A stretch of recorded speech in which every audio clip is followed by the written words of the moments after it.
Hey everyone, Grantfly here. Welcome back to another pre-modern video for a pre-modern league.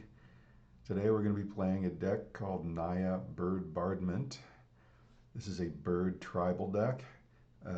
Thanks to Rafa Mauro from the pre-modern Discord for kind of inspiring some of the list here. Although I did change a few things. Essentially, this is a tribal deck. You're trying to play out a bunch of birds and then play either Shared Triumph to pump them all, or Goblin Bombardment to uh, allow you to control the opponent's creatures or target them if they have to remove some of these birds and kill them that way with some birds. The big draw to playing this deck is the card Battle Screech, which is a 4 mana, 2 and 2 white, create 2 white bird tokens with flying and flashback, tap 3 white creatures to flash it back. It gives you 2 white creatures, so you just need 1 other white creature when you play it to make 4 total birds off 1 card, which is really good and one of the few ways to produce tokens in general in this format. So just to go through some of the choices. So we're playing Naya, red because we want Goblin Bombardment, and green because we want Birds of Paradise. It's very weird to splash for essentially splash for what is a 1 mana card. However, I think it's the right approach because you want a bunch of birds. There aren't very many at 1 mana. In fact, there's only 2. Suntail Hawk, 1/1 flyer for 1 white, and Birds of Paradise. So you would normally splash for a 1 mana card, but I think you need, or you don't need to, but it's a good idea if you want to really push the bird theme because there's a 1 mana bird, and if you do get it into play, it can help you fix your mana and cast a lot of your more expensive spells or cast two drops in 1 turn, which is also pretty important because there's a lot of 2 drops in the deck. To finish off the 1 drops, we're playing a couple Mother Runes just to have a few more 1 mana plays, and it's also a pretty good card, and it can help you flashback Battle Screech, and it's relevant for some of the sideboard cards, which I'll get to in a little bit. 3 Swords to Plowshares, premium white removal spell, costs 1 mana. Not too much more to explain there, but we are only playing 3 and 1 more in the sideboard. To move on to the 2 drops, we have 4 Freewind Falcons, 1/1 bird, flying, protection from red. This is a card I would want to sideboard anyway, so I figured, hey, just play it main deck, free up some space. There's a lot of red removal or red cards in the format. 1 Seal of Cleansing, the 4 Shared Triumph, 4 Soulcatcher, 1/1 flyer, whenever a creature with flying dies, put a counter on it. Most of our creatures have flying, so if, they would typically want to kill this before any of the other flying creatures, but you have Goblin Bombardment to facilitate it, and sometimes things happen, or maybe you can protect it with a Mother of Runes so they kill something else. I don't know, but it's a 1/1 flyer bird with some upside. 4 Welkin Hawk, a bird, 1/1 flyer that when it dies you can search for another one. So a little bit of card advantage here, not a ton. The bombardments in the 3-drop slot, we have Hunting Moa, which is a bird beast. It doesn't have flying, but it is a 3/2 that when it enters or dies, put a +1 counter on a creature, so it can kind of like add some power to the board. I'm only playing 1 because I don't necessarily think it's that great, but we're playing green anyway, so I figured might as well try it out. The 4 Battle Screech in the 4-drop slot, 1 Coat of Arms as sort of an additional anthem effect. This has the potential to make, like, if you have 3 birds in play, they would all get +2/+2. So, I could see that being pretty good. It's like an overrun, sort of, but it stays in play. And your creatures have flying, so shouldn't need trample. For the mana base, we've got, you can see 1 City of Brass, 1 Gemstone Mine, 1 Rith's Grove, a bunch of Painlands, a few fetch lands, some basic lands. This is how I built it, or I built this to try and facilitate being able to fulfill all the white mana symbols, but also have an okay chance of playing a Birds of Paradise on turn one. It's a tricky task, but I think this mana base is about as good as you can get, although I am concerned about all the pain lands, but there's not that much you can do about it other than play more Gemstone Mines or something, but I don't want to do that because we are trying to get to 4 mana before our land dies in order to cast Battle Screech, so, and Coat of Arms to a lesser extent. So I don't think Gemstone Mine is that playable. Same with Undiscovered Paradise. So yeah, this is how we're trying this. And I'll comment a little bit about one card I'm not playing, which is Soulcatcher's Airy. 2 mana enchantment. Whenever birds put into your graveyard from the battlefield, put a feather counter on it. Bird creatures get +1 for each feather counter on the enchantment. So this was kind of the motivation to even build the deck in the first place. I did build it with this card. I tried it out a little bit instead of Shared Triumph. And my conclusion is that it's just too hard to set everything up to make this the kind of blowout that it's supposed to be. You have to sack a bird to even get a regular anthem. And the problem is your opponent's going to be killing your birds, or maybe it won't come together.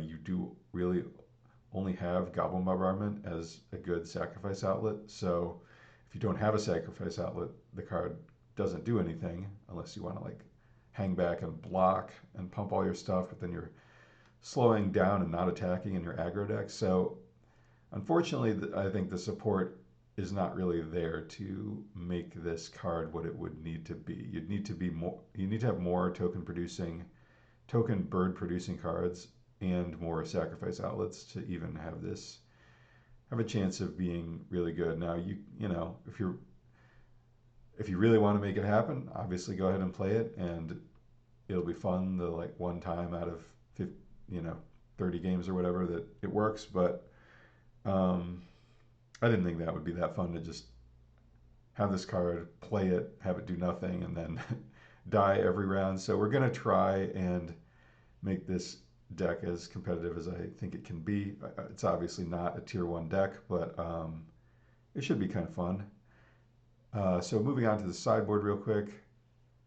We have 1 Tormod's Crypt and 1 Phyrexian Furnace as kind of anti-graveyard cards. A couple of Pyroblast, anti-blue cards for Dreadnought or whatever other blue decks we face.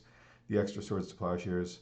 A few more enchantment and artifact hate cards. We're playing green-white, so you get to play Ray of Revelation, which is great.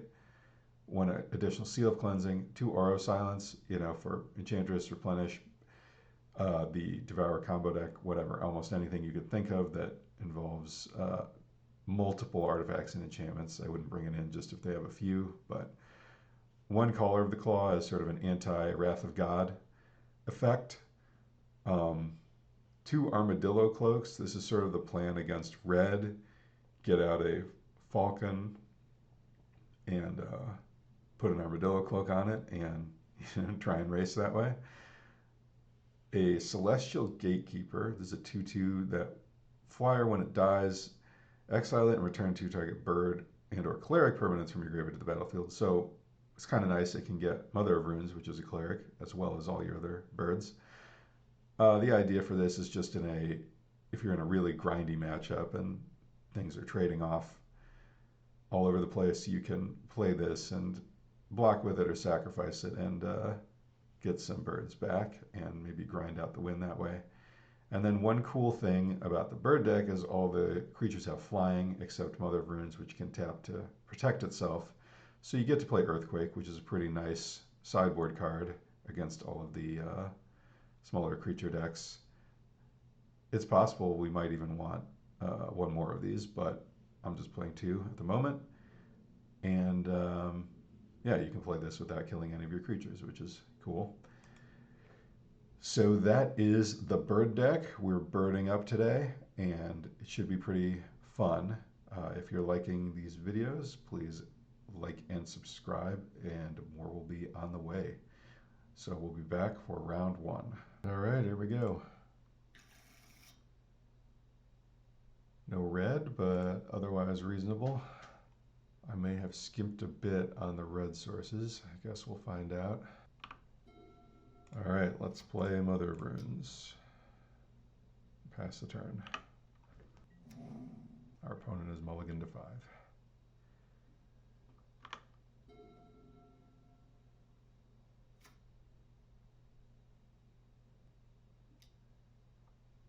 Duress. All right, they got a choice here. They're afraid of the bombardment.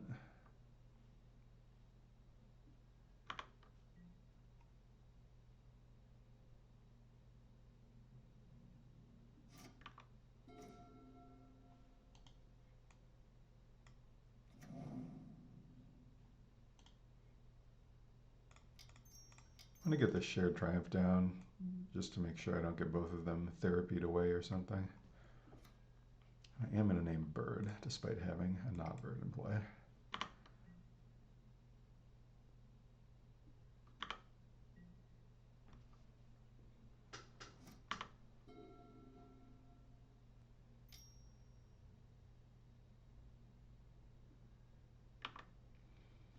Unfortunately, we drew another card for them to take with Duress, but they don't have a land.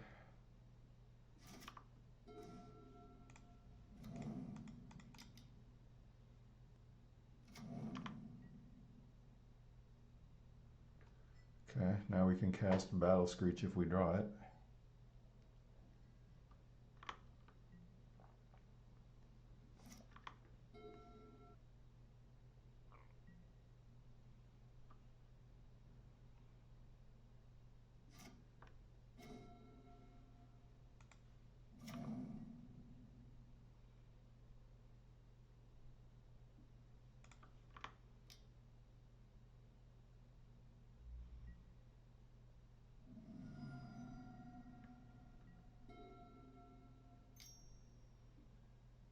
The rack.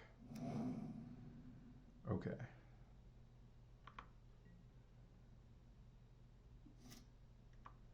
I've taken some damage. Oh boy. I have a feeling these swords will not be that good here, but maybe I'm wrong.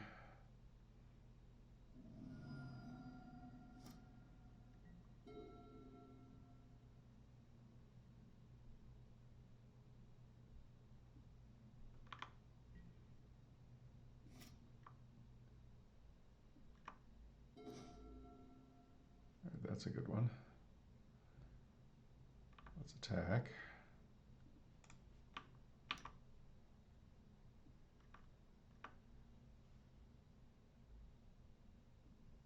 And we'll play a Welkin Hawk.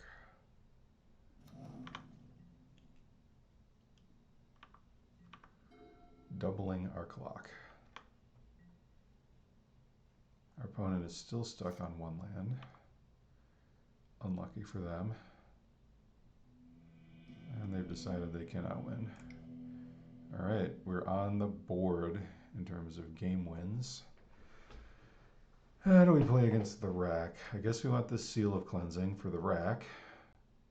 Maybe Aura. I feel like Swords is not going to be great here. I don't think they play a ton of creatures. What else? Do we even have anything that's good? I guess Collar of the Claw could be all right. Gatekeeper, but it costs 5. I don't really know that we want a 5-mana card against them. Cloak against their removal doesn't seem great. I guess maybe we just want more ways to kill the rack. Bring in these auras even though they're not very efficient. Yeah, that seems reasonable. Debating this Collar of the Claw.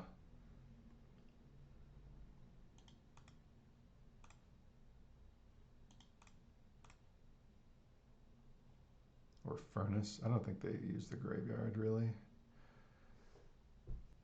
Well, let's try this. We'll get some more info in this game.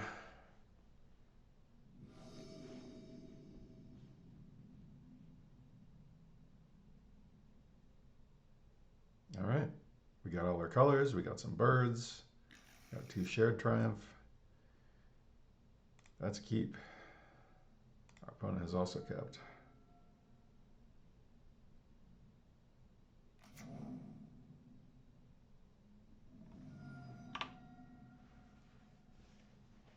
Maybe they're playing red. Or maybe not. I guess they could just play fetch lands for skeletal scrying.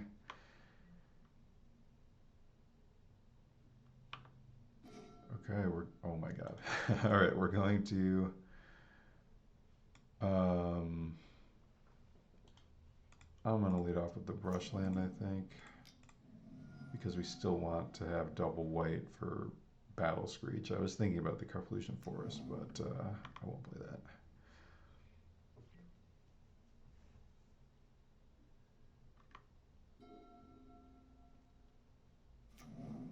They are playing red. So that makes me think the swords will be better because they could have, all right, Ravenous Rats is good. I think I might pitch one of these shared triumphs, like with the current setup of my hand. I think it's not quite as good as the rest of these cards. I could pitch a land, but I think I want my land. Yeah, and I want the creature. Yeah, I just have to do it, unfortunately. All right, that's cool. We can play 2 cards. I'm actually going to play Triumph and Suntail Hawk to try and protect against Engineered Plague on Bird. Even though it reduces my damage a little bit.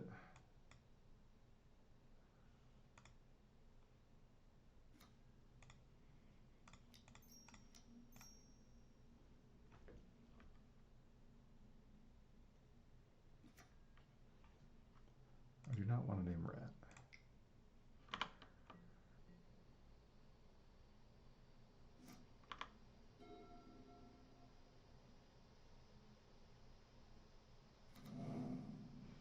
Now, I suppose in theory, Battle Screech gives us a little bit of protection against discard. Like, we could discard it and then flash it back.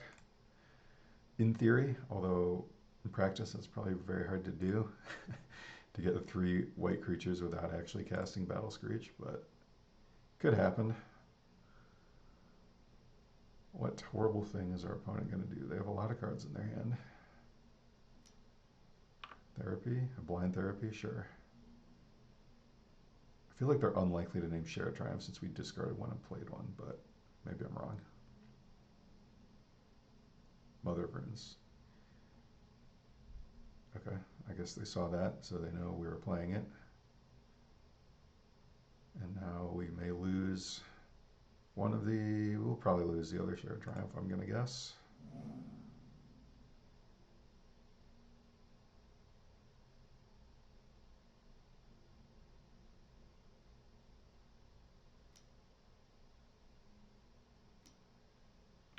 They're going to rat me. All right, so I'm left with the choice of, do I want to keep my land or one of these cards? Since we don't have a Battle Screech right now, I think I am going to discard the land. Like, we can draw more lands. And we can cast everything except Battle Screech and Coat of Arms. So I'm going to discard the land. And then they can choose which of these 2 cards they want to get rid of with the last, with the therapy.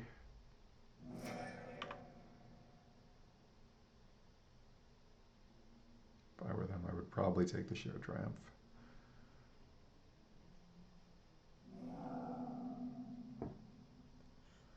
They did not. All right. That is their prerogative. All right, we got our 4th land, so I'm just going to play that to make sure we have access to 4 mana. Play Shared Triumph, name bird, attack with my Birds of Paradise and this other bird. The race is on.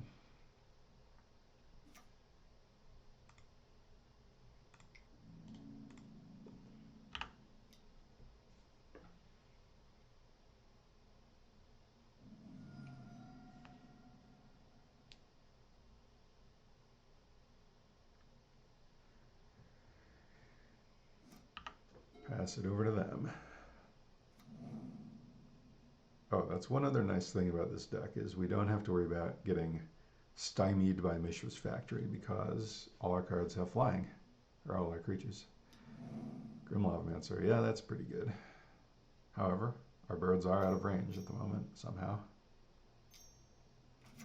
Non-Expector, yeah, also fine.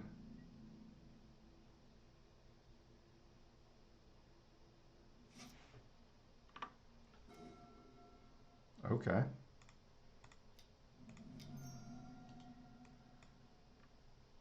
I'll take it.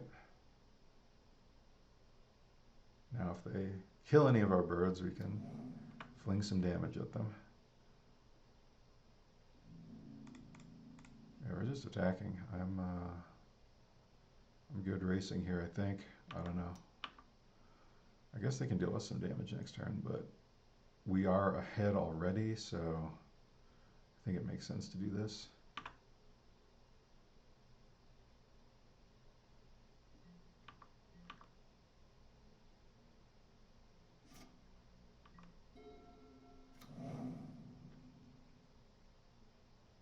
They can attack. They can deal us 7 here if they want. But we will win the race if they just do that, unless they have something else.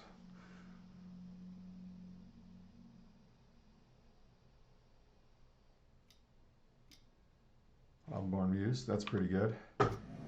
That might swing the race around, although I don't know. Let's see. I take 3. They got to attack. Oh, okay. They're going to try and block with Spectre. Fair enough. So I'm going to take 3. This is going to deal me like 9 over the next 3, then 3, then 3. So yeah, we need to draw a good one here.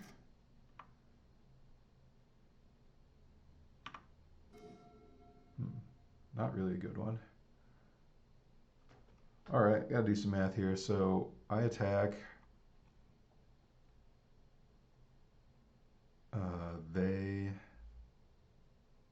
Next turn they can deal me 1, 2, 3, 4, 5, 6, 7, 8, 9, 10, 11, 12, 13.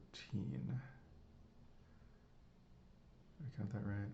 1, 2, 3, 4, 5, 6, 7, 8, 9, 10, 11, 12, 13 off the ability, which means I cannot attack with both or I will die because I can only deal them 5 and then 2 more. I guess I could fling one of them, but I don't really want to have to do that. So I guess I will just attack with 1. Then if they draw a removal spell, they still kill me. No, that's not true. I can fling it at the rats to not die, but yeah. All right, so I am supposed to get in with 1, I guess. I guess it's the birds so that I can trade off with the Muse if they attack. I suppose I could just not attack at all. Then I'm kind of holding back all their attacks. Maybe that's what I'm supposed to do. No, I mean this hawk holds off their attack pretty well. Actually, yeah, maybe I'm supposed to not attack here and just try and draw out of the range of the Muse. Yeah, okay. I think I'm supposed to hold off. Maybe I was supposed to hold off last turn. I don't know.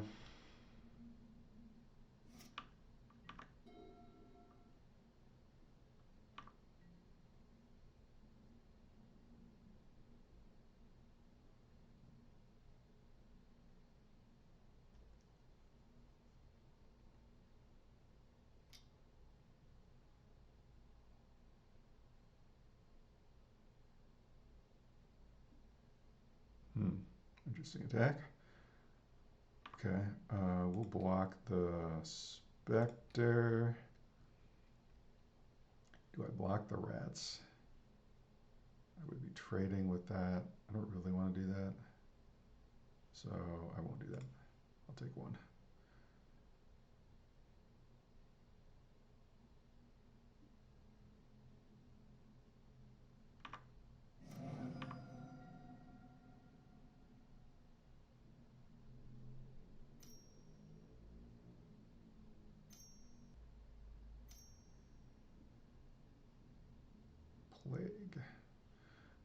so I need to use this right now to kill this Grim Lavamancer, because my bird is going to die.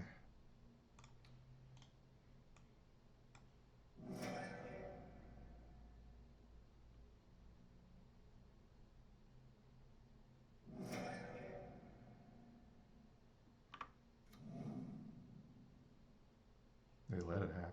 Interesting.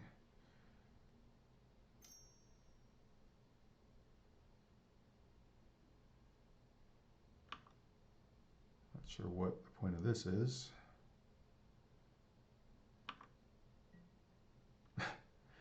Okay. All right, 2 lands. Not great, but at least we're out of range of this Muse now. We have to, I think, hold back, even though we're going to take 3, because we need to be able to block Factory.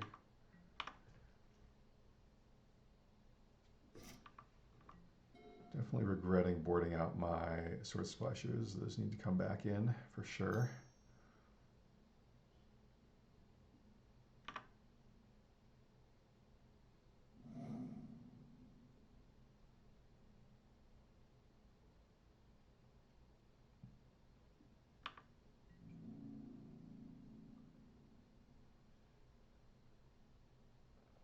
Oh wait, this is 2 or fewer cards? I thought it was fewer than 2. Oh, okay, so that is really bad. We're taking a lot of damage here. Okay, well, not much I can do about it, really. Hang on. Is our only chance here to block, sack, and draw Battle Screech? But even if we draw Battle Screech, we can't flash it back. So we're going to take 3. Yeah, we might have no outs here, actually. This Lavaborn Muse is really good. Okay, I guess we'll block.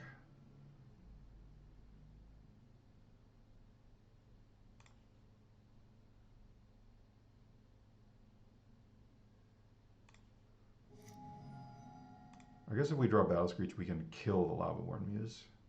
That's our out, so we need to do that. Still take 3. Draw. That's not going to do it. All right, we have lost to. I guess we aren't technically dead. Yeah, we can chump, fling, not take 2, or not take 3. Okay, well, we won't concede yet.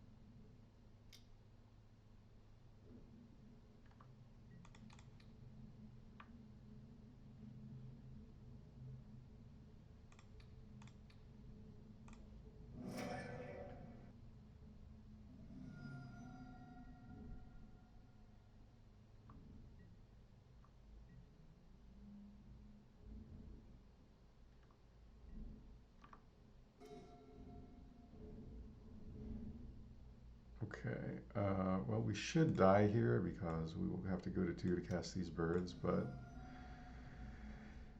they'll need to attack with Mishra's Factory to make it happen, so maybe they won't do that again.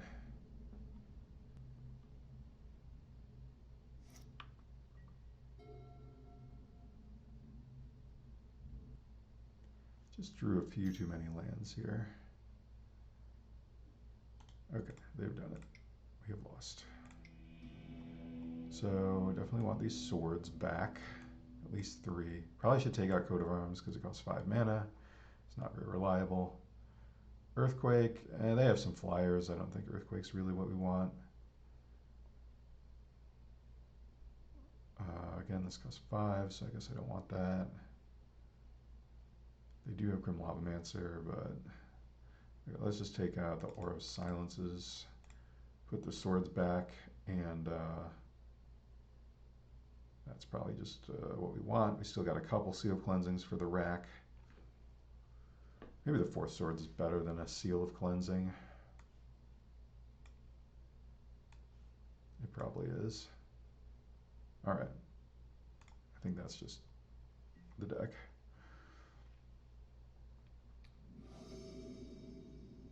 Yes, let's play. We've got this bug here showing Swords to Plowshares. All right, we got a mulligan because we have no lands. All right, this is not the worst. We'll keep. I think Shared Triumph is pretty important here. Second land's important here. I want a 1-drop. I think I'm just going to put back Swords to Plowshares, horrible as that seems. Man, I really don't want to do that, but we need to protect against Engineered Plague. Maybe I'm just supposed to put back Suntail Hawk because it's so low impact.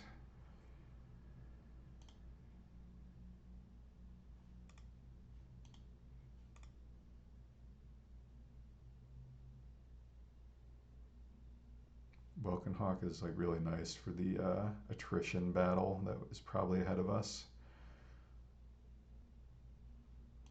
I'm going to put back the Welkin Hawk, I guess.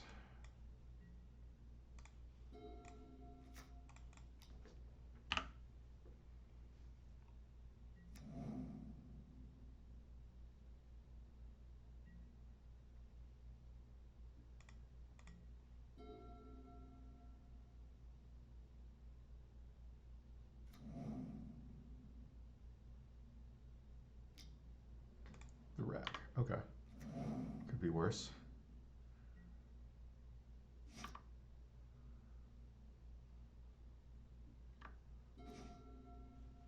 That's good. I think we do need to get Shared Triumph down. And I don't want to not be able to play birds if we draw it, so I am going to get a forest. All our cards are single white except for Battle Screech.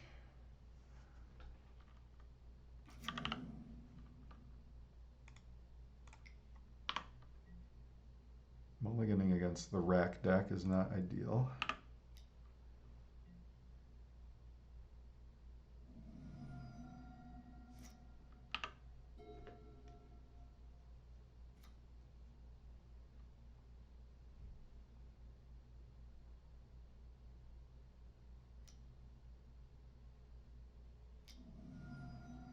Terminated our bird, sure.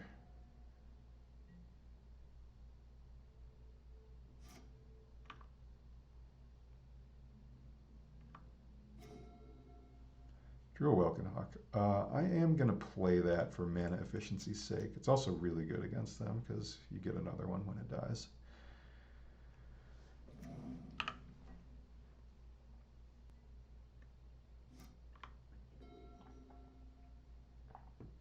Might be the best card in this matchup, besides maybe Shared Triumph. Anything that can put you back up on cards is good.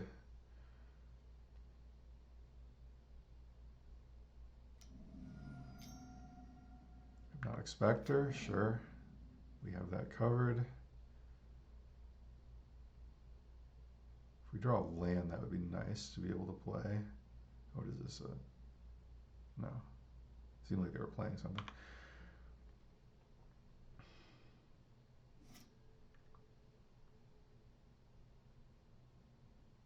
Land would be nice to be able to play Mother of Runes. Another Swords is not horrible, though.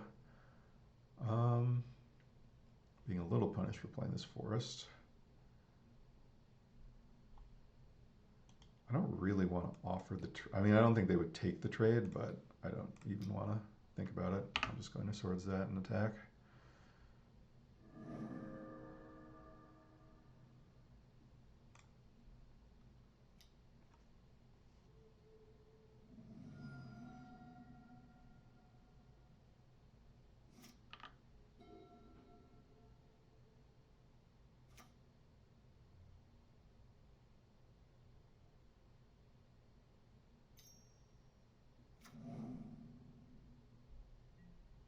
Lava Man's good. However, we can grow our Hawk out of range with a Shared Triumph. Hypnotic Spectre. Okay, now we're going to be faced with a decision of what to do here. Alright, this is interesting. I think we're supposed to just play Shared Triumph and then Swords the Hypnotic Spectre. We can keep Mother of Runes in hand, then play it the next turn. I definitely want to get Shared Triumph down, I think.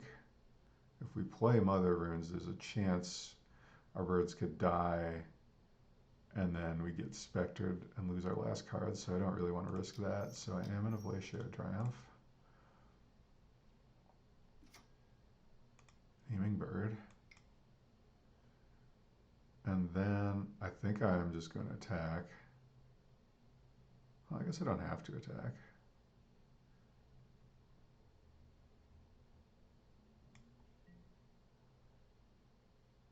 Because I'm going to not attack and then see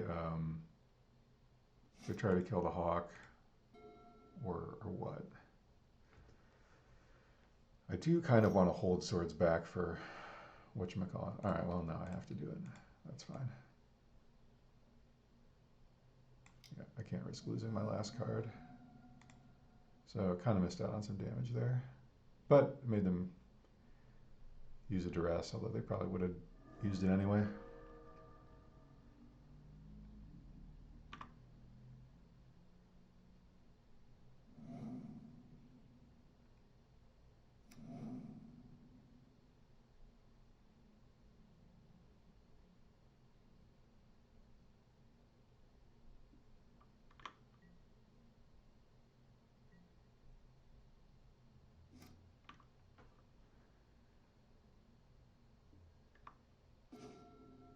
Okay, we can hold the forest. I could play Mother of Runes, it kind of just dies to Grim Lavamancer, so I think I'm just going to hold it.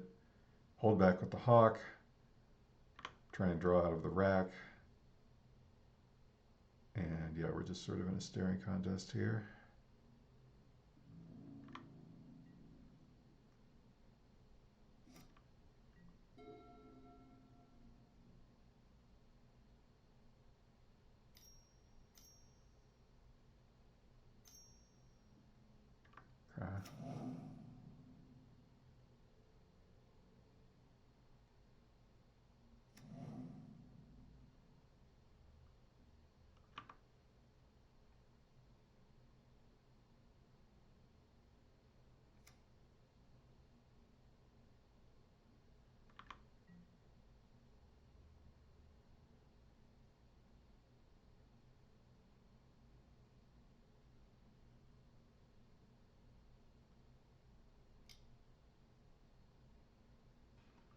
I don't really understand what's going on here, but I will block.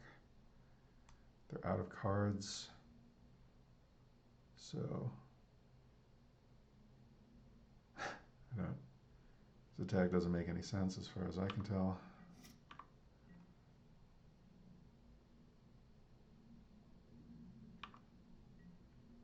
Yep, I don't really know what that was.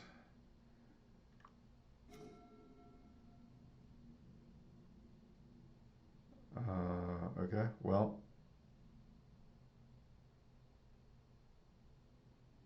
I am going to attack and then play my 2 cards, I think. I guess I'll hold the land.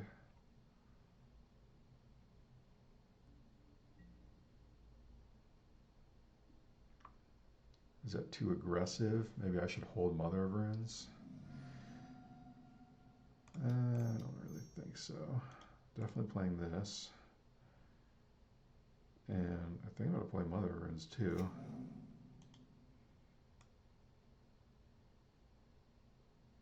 I guess I do hold the land because if they kill the hawk, then I still have 2 cards in hand. I'll only lose 1 card. Plus I take less damage. Yeah, I should hold it.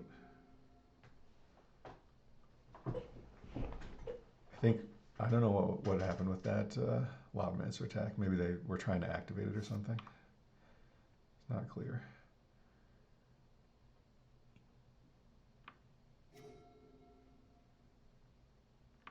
Okay, let's attack with Welkin Hawk.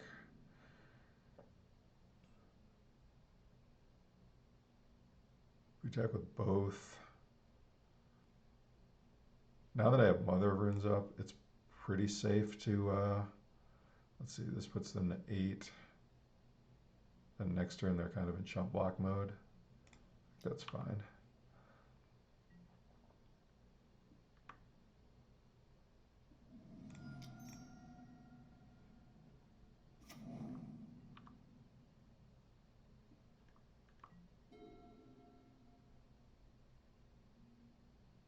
They could activate, attack, play Lavaborn, but yeah, it wouldn't really be enough.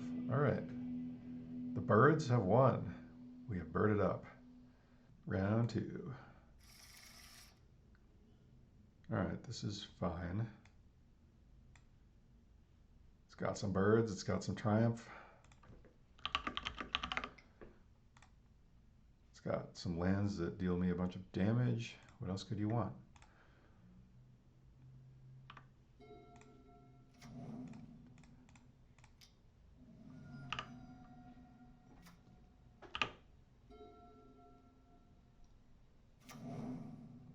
Uh-oh. Okay, not ideal against this draw. I think the priority is to get down Shared Triumph while I can.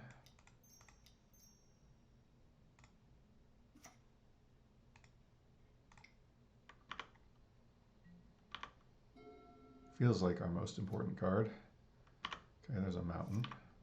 Land would be good. All right, we got a land. Just what I asked for. Let's lead with this Bombardmento.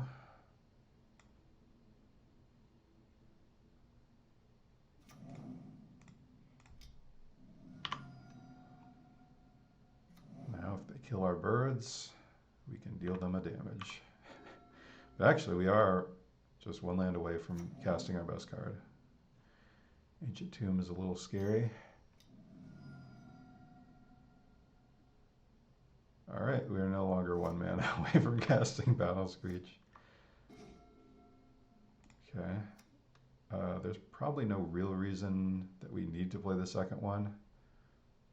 If we're playing against red, I doubt they can kill enchantments, so I'm going to deal them a damage instead of playing it.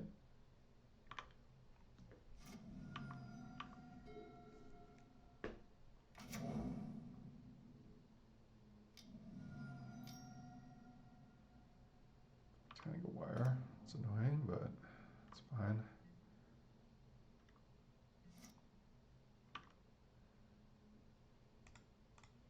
They get all our permanents. Unfortunate.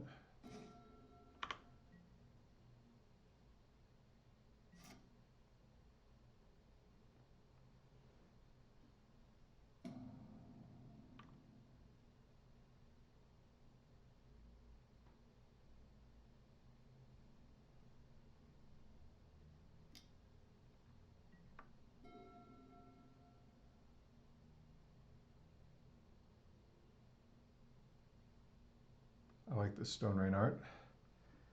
Acadian Masks, an underrated block. All right, 3. I'm interested in playing the Suntail Hawk, so I'll tap these 3. Give myself the option of attacking, maybe. Nope. All right, I have to play this hawk. Yeah, the hawk. Freewind could be good if we can get that in play.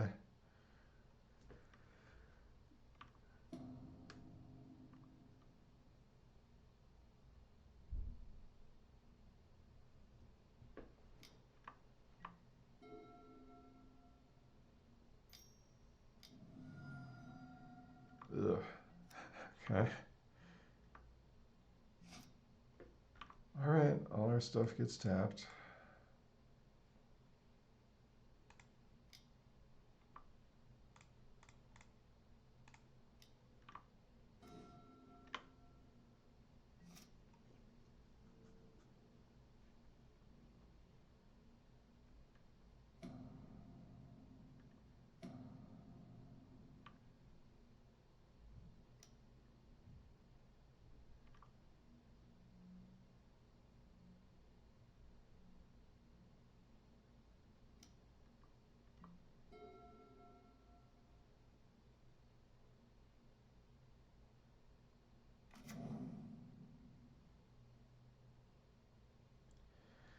Yep, all our stuff's getting tapped again, assuming they use this wasteland, which I think they will.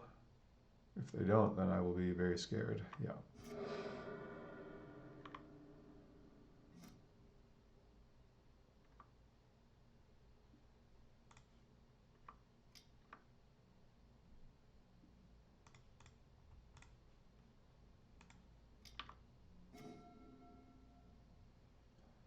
I guess I might as well play it.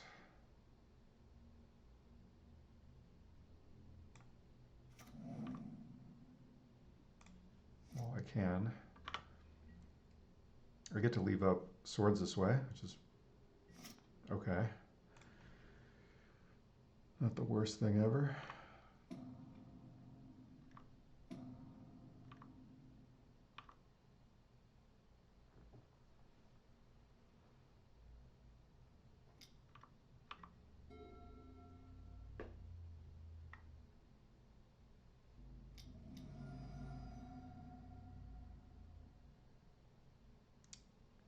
Yeah. Oops. That's not what I meant to do.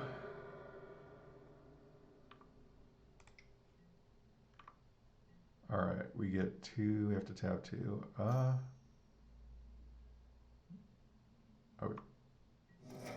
Oh, I forgot to sack. Whoops. Hope that doesn't come back to bite me. That was a mistake. Just wasn't paying attention. All right, we'll play our plans.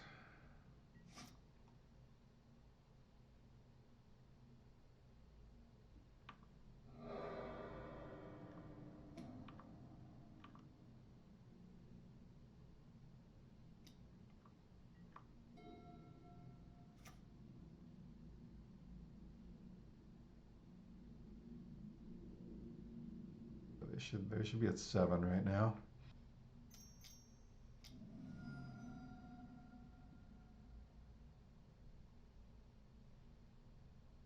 Cool looking pillage. Yeah. I lose my plans. So I think I'm just supposed to tap the birds and attack here, since I can't necessarily play anything. I might be able to, but I don't know. Okay. Coat of arms. Awkward.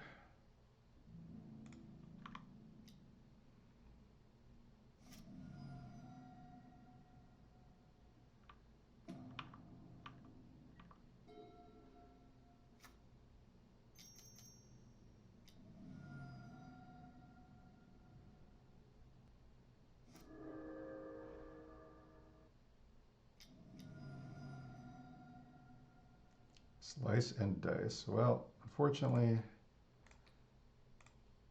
I am going to remember my bombardment this time. All right, bombardment plus triumph plus some birds. Got the job done, plus their ancient tomb. All right, let's take out coat of arms because that costs way too much mana. We want things for powder keg, or it's not powder keg, tangle wire. Although they might have powder keg too, for all I know. Aura of Silence costs 3 mana, which isn't ideal, but I don't know if they have a lot of creatures, but I'm scared to board out all of my swords. Maybe I leave one in. And Color's kind of interesting because you can play it at instant speed. They might have Pyroclasm or whatever. I think that's worth bringing in, even though it costs 3 mana. It's kind of hard to play. This might be the extent of what we want to bring in here. Like I could play Furnace to try and to have an extra permanent that I could cash in later against Tanglewire. That's kind of interesting. I also could just play Aura of Silence, even though it costs 3 mana. Maybe I'll do that. I mean, they probably have like Grim Lavamancer or something. I do have the bombardment. I'm gonna leave in 2 swords and not play Aura and see how that goes. I could take out a Battle Screech too because it costs 4 mana. That might be a good idea. All right, I got a birds. I got 2 lands. Can't really mulligan that. Slice and Dice is pretty good against my deck. Not a card I was really expecting to play against. We are going to play a Birds of Paradise. I just want to figure out how to play it.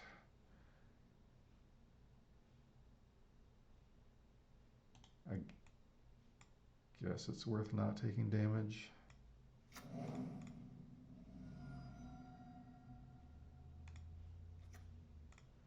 I suppose you could argue, yeah, it's probably better to play the Brushland because I don't actually want to take a land out of my deck. Like I want to keep all the lands in the deck that I can. All right. So the Swords of Plowshares are probably good here. I'm going to be taking 4. And I guess I just play Hawk and Seal. I mean, I could play an untapped land and try to have that work, but it doesn't seem super likely to work. So I'm just going to play my cards.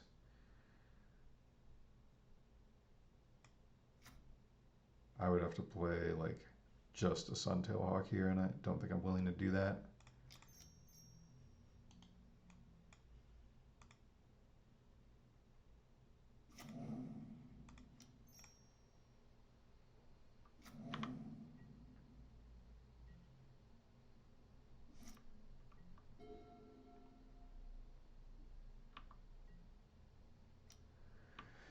Yep, I take 4.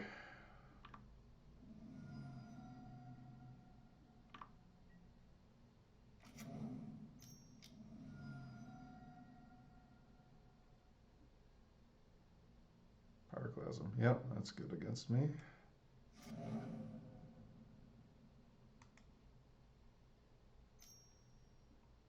Another Rollers. All right, well, it's probably time to start leaving some lands untapped at this point. Yeah.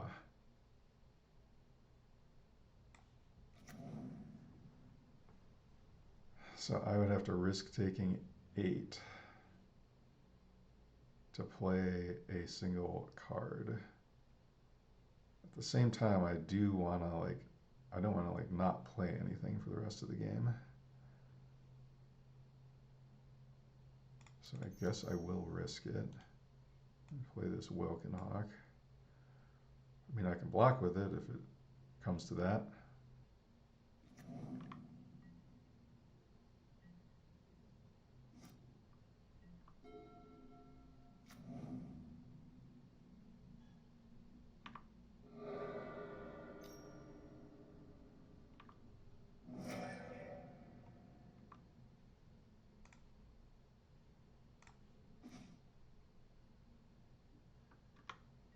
Guess maybe I should have played the Windswept Heath. That would have protected against that better. Okay, lesson learned. Well, I can do it now, I guess.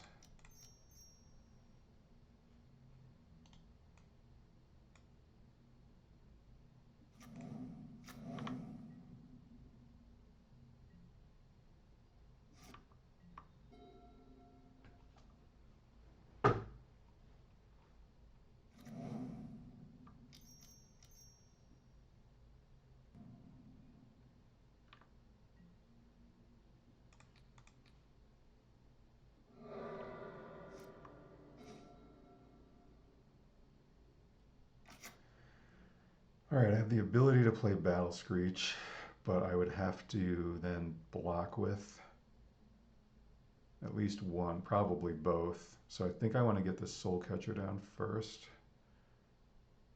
Do I want to get Seal of Cleansing down instead? It's probably safest to play this Soulcatcher, huh? And just start getting in for 1. Or no, I guess it would be safer to play the Seal of Cleansing.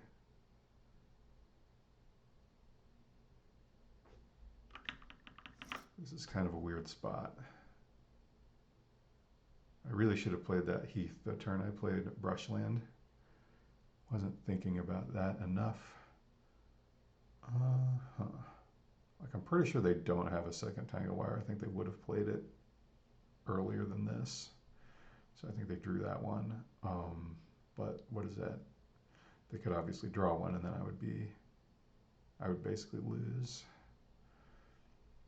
I suppose I should try not to just lose the game. We'll get in with the Welkin Hawk. The clock has begun.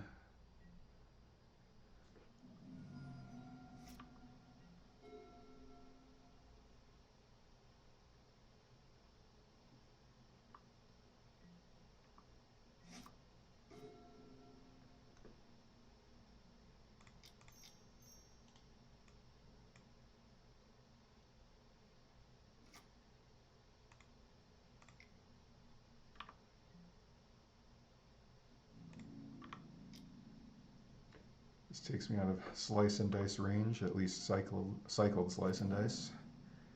3-shot and port, that's really annoying.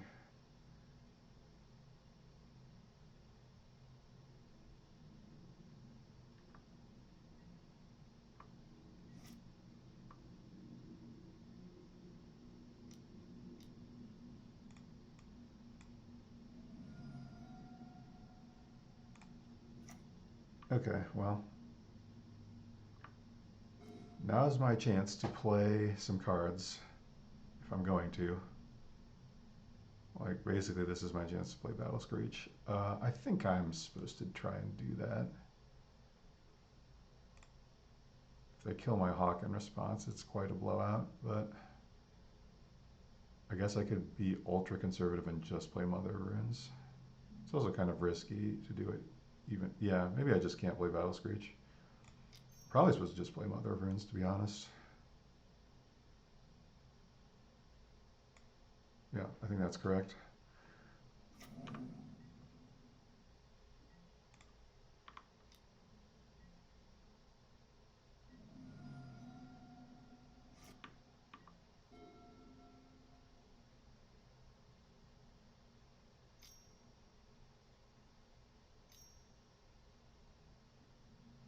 Another veteran brawlers.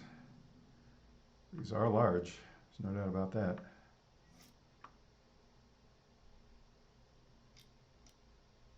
Tapping my forest, okay. Alright, that's a pretty good draw actually.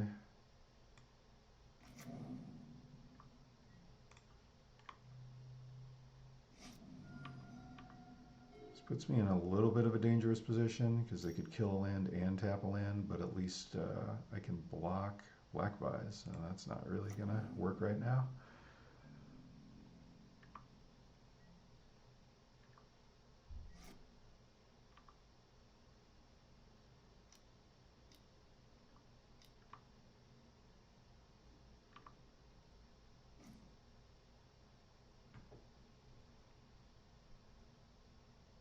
Alright, so I'm faced with the choice of playing this Battle Screech again.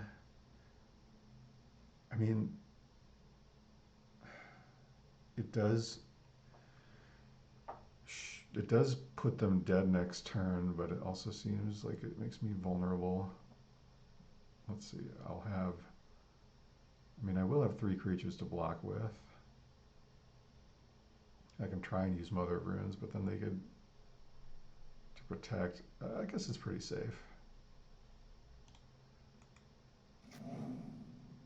I'm already dead to double bolt.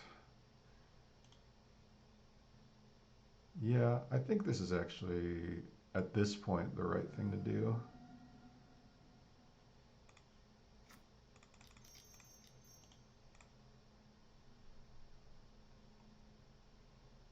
They can't respond right now because they only have colorless mana. So we can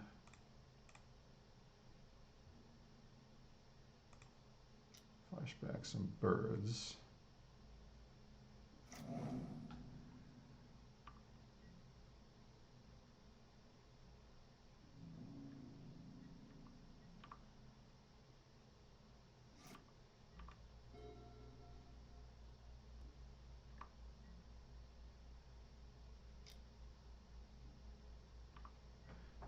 so we can block here, block here, block here, block here. So this doesn't kill them next turn, but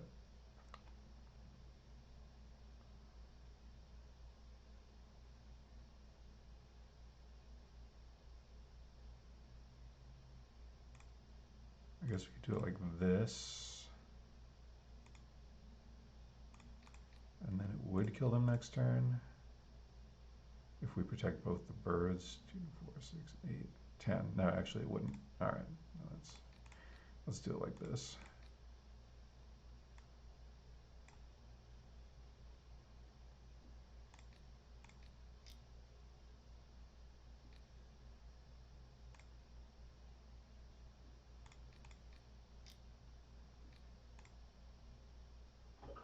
So they do get one more turn, but we didn't take any damage. And now we have a much more fearsome bird force.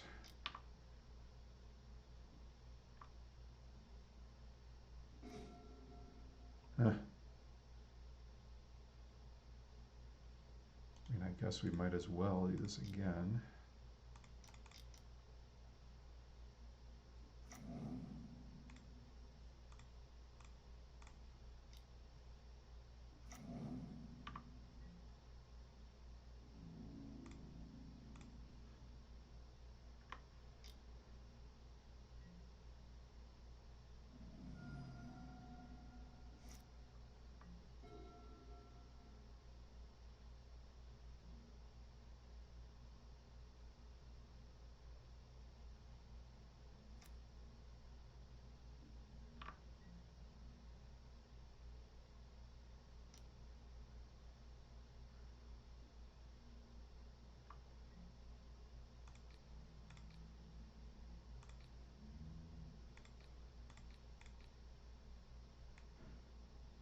Just going to leave up a Mother Runes activation because I can afford to do that.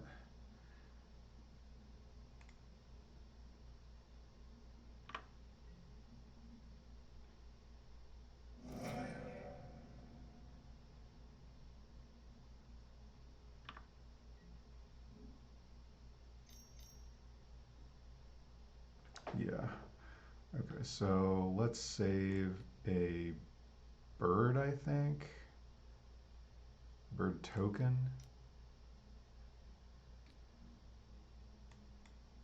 And continue the beats. Get another Welkin Hawk.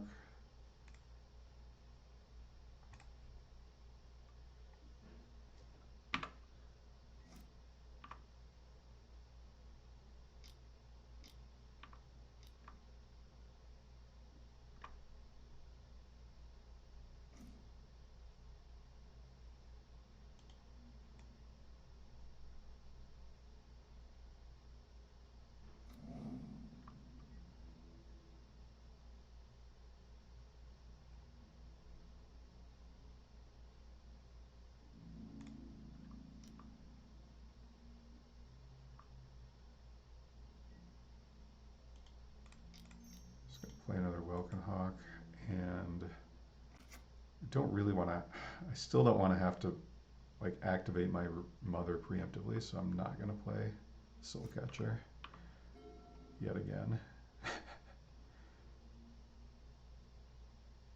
I guess getting this into play at some point here would have been pretty good because it would have been huge, but I feel like I never had a great opportunity. I guess after the first Battle Screech, maybe that's when I should have played it.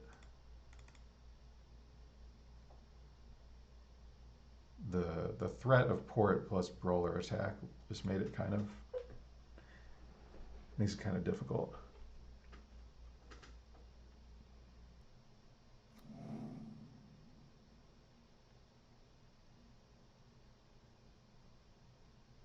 Okay. That is active.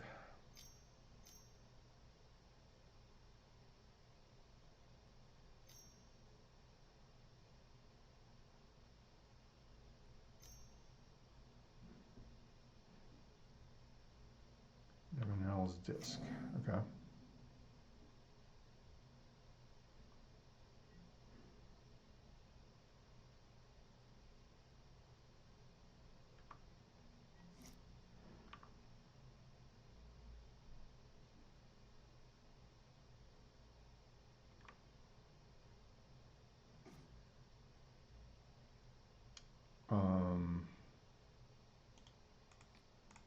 Definitely going to kill that, so I'm just going to do it now.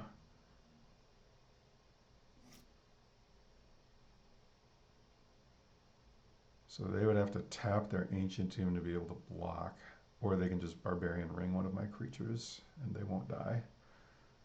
So I guess it's better to just hold up Mother of Runes and play one more creature, I guess. They would have to kill both my creatures and all my untapped lands to be able to attack with this.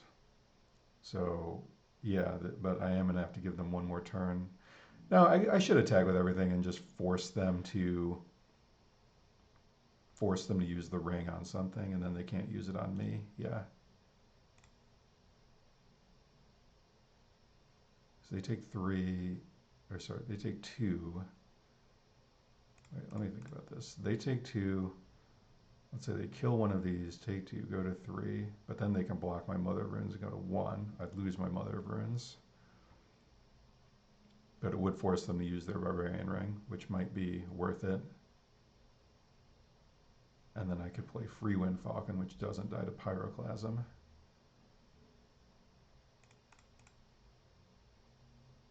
That way they can't bolt me. Yeah, I think this is worth it. They have to tap all their lands, so they have to take 2. They have to use Barbarian Ring.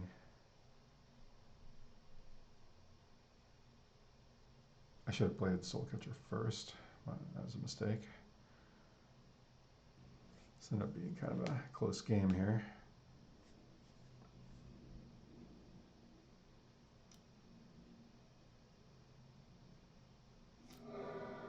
Yep.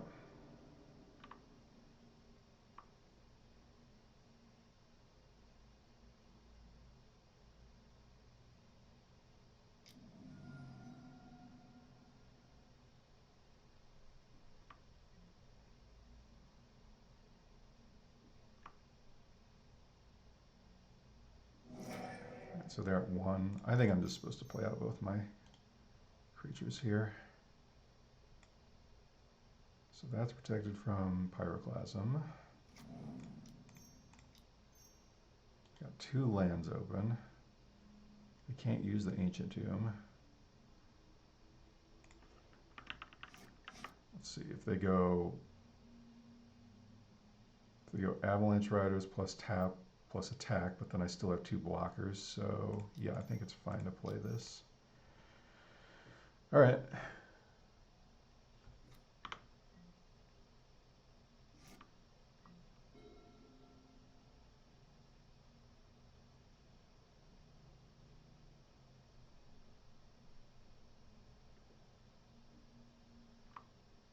Yep. Got my land. All right. That was a close game too.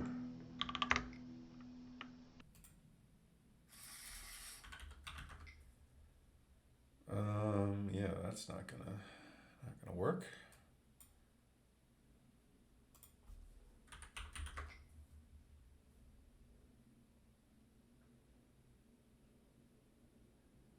I guess this hand will be fine. Let's put back. I don't know about this Hunting Moa. I guess we could try it out. Battle Screech is better. I suppose Seal also has the potential to not do anything here. I'll just put back Seal. See if my creatures can take the game here.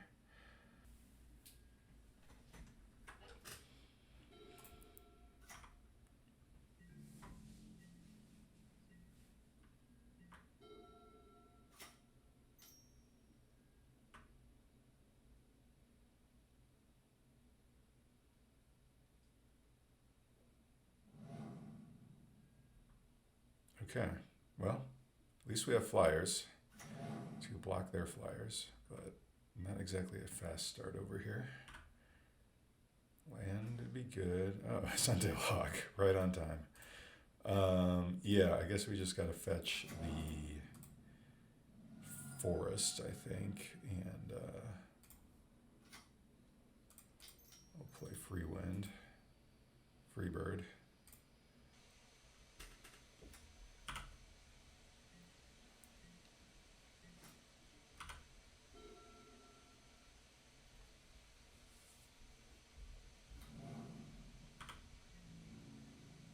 Their mana's not looking great here. Should I? No, I don't want to trade because I could play an Anthem soon. Maybe. Land would be great. Oh, it is a land. Alright, I'm going to go to Plains. I'm going to try to resolve Triumph first, I guess, so it doesn't get dazed. Could get Mana Leaked. That would be unfortunate, but what are you going to do?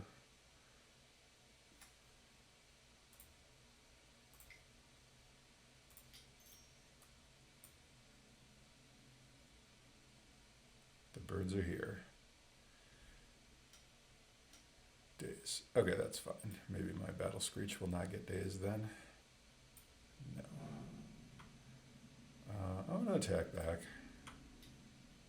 They need to spend a green pumping into this if they want to deal more damage with it. I think that's okay. They don't have the green anyway, so. All right.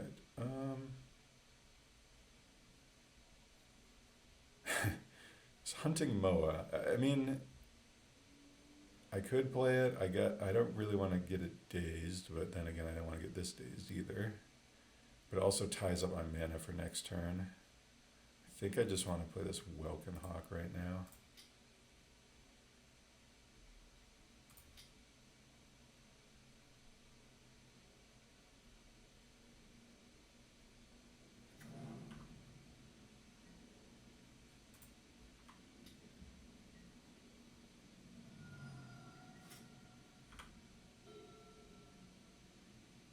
Our opponent's really having a hard time with their mana here. Okay. Wow, alright, that's really good.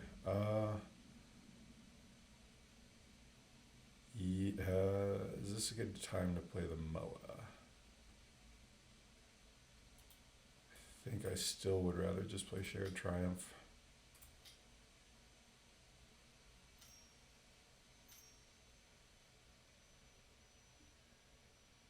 They're just dazing. Alright, I will pay.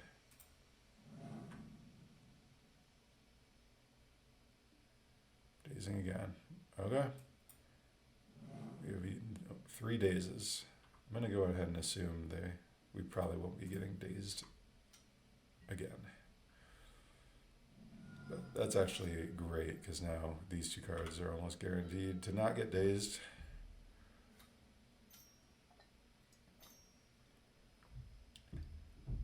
Alright, Wild Mongrel. A real creature has shown up. However, I guess it does not have flying right now. So that's good to know because there's no island in play. Okay. Yep, that's what we wanted. Time to play the best card in the deck.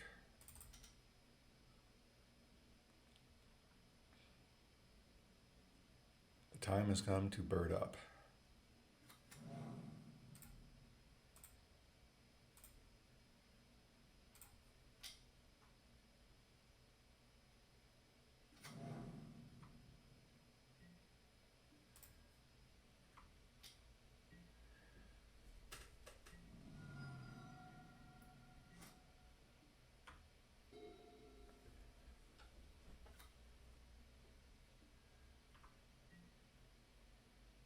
So let's see, 4, 6, 8, 9.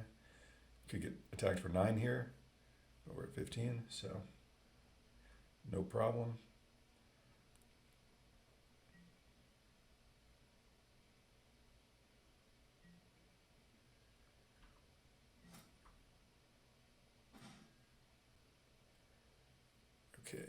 So I guess we'll play this Hunting Moa. No real reason to play or not play the land.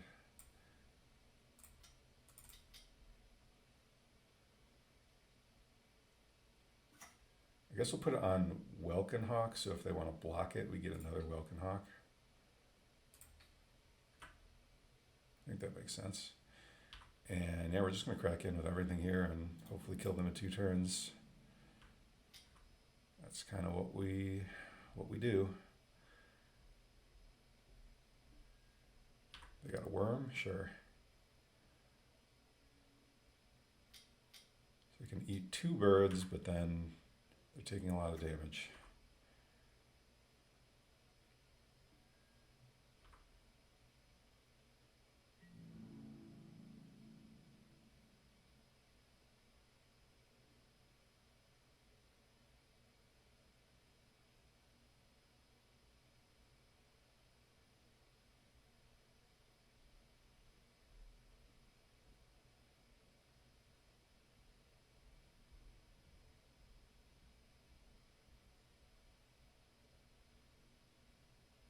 Yep, that makes sense. So they go to 4. They go to 4. Are they going to try and kill the 3/3? That would be great for us because we have the land to play. Another Welkin Hawk. They're just taking it. Wait, are we dead here? 4, 6. I don't think we're dead. Maybe I miscounted. 4, 7, 11. Or no, sorry. 4, that's 6, 10, 13.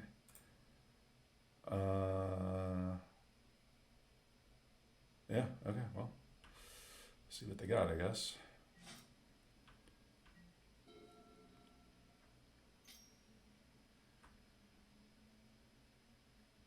Maybe with a gush they can kill us. I mean, we still have to attack with everything. It's not getting better.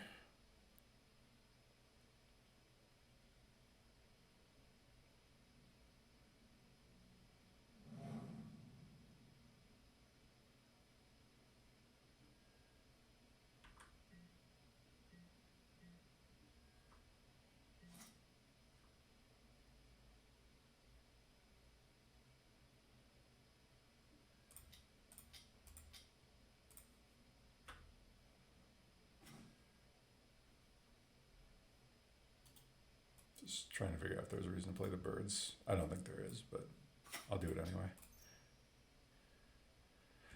Just in case.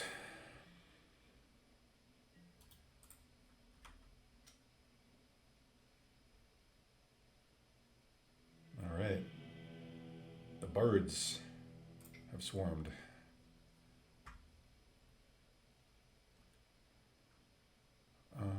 What do we want here? I think we want this extra swords. Pyroblast. Could be alright. But then again, all their good creatures are green.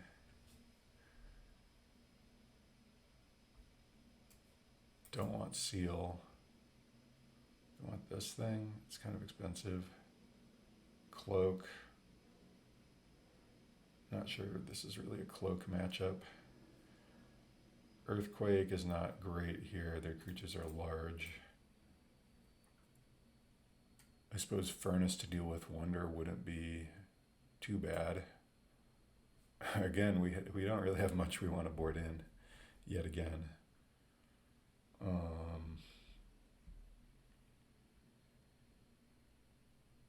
feel like this coat of arms could actually be good here. They're not really attacking our mana, so we could get to 5 mana. Mother of Runes is definitely, well, it's pretty good, but Wild Mongrel, I guess, makes it not as amazing. What do I take out? Do I just take out the Moa? The Moa actually seems kind of all right here because it's sort of just a battle of power. I could cut a Freewind Falcon, I guess.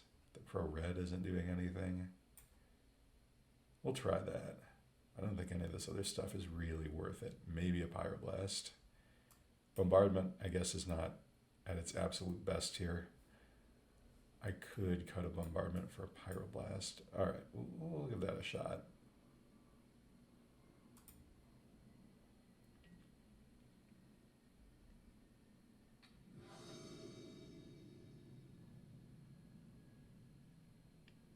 Okay, we have a bombardment and a bunch of birds. That's what we do. Yep, we'll keep.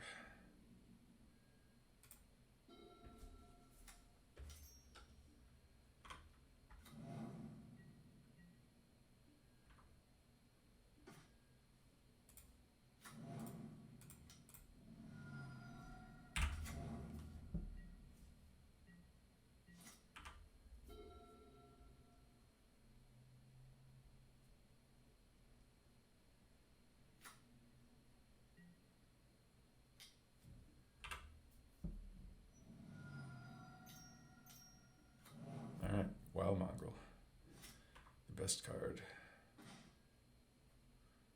Mountain. Okay, what are we playing here? I guess we're just playing out. It's probably worth it to get the bombardment into play.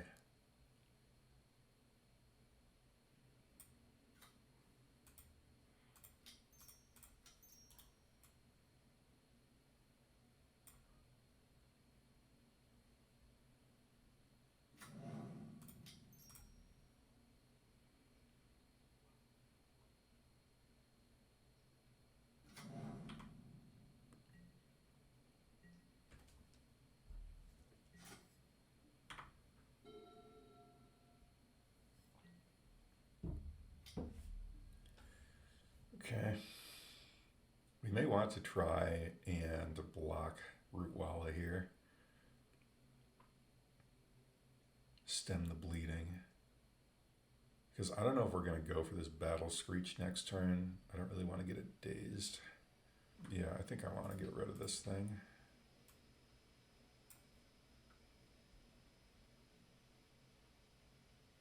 If they pump, we can just shoot it, so they should not pump. That would be the smart thing to do.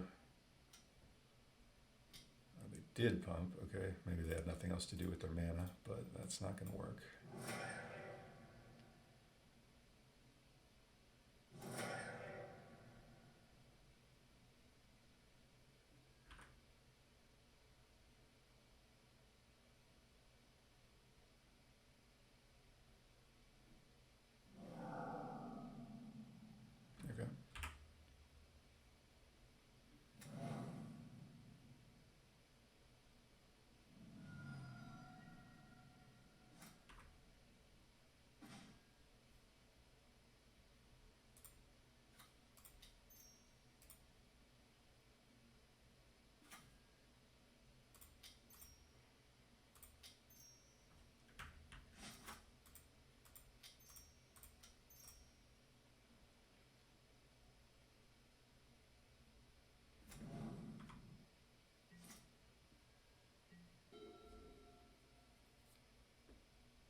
I guess I'm going to try and block this Rootwalla again and do the same thing.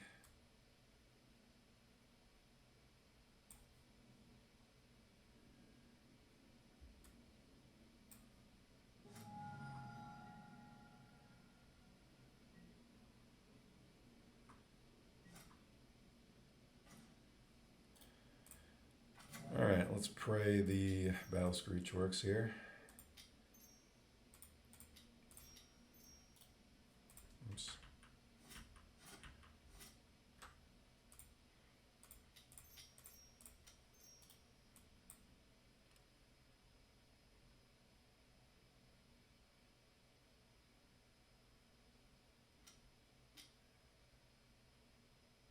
Okay.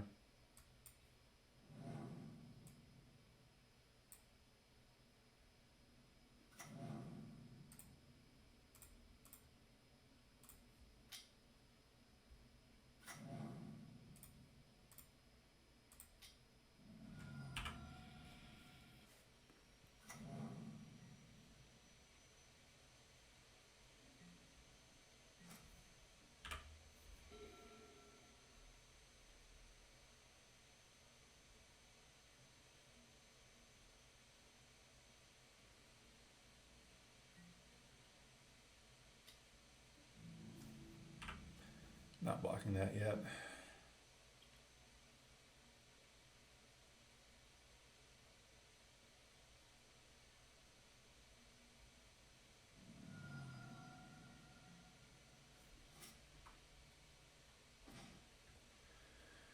All right, how much are we getting hit for here? 5, 7 potentially. Okay. I mean, we always have the option to block with these Birds of Paradise.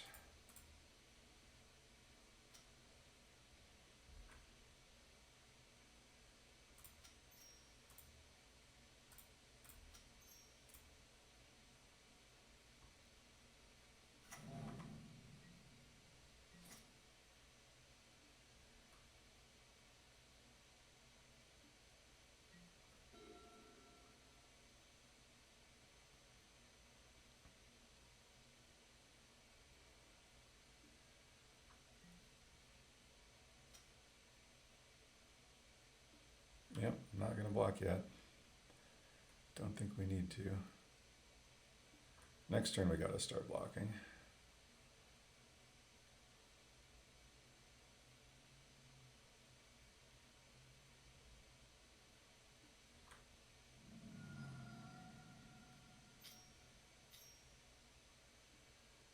Survival, a little late to the party. I will admit I did forget about that when boarding out my seal, but I still think it's probably right to not have seal in. It's too conditional. Alright, so they can make their thing flying now. I guess I'll hold the Brushland. If we play another game, I will probably take out the Pyroblast for, I guess for a seal. Killing survival seems more relevant than any of their blue cards.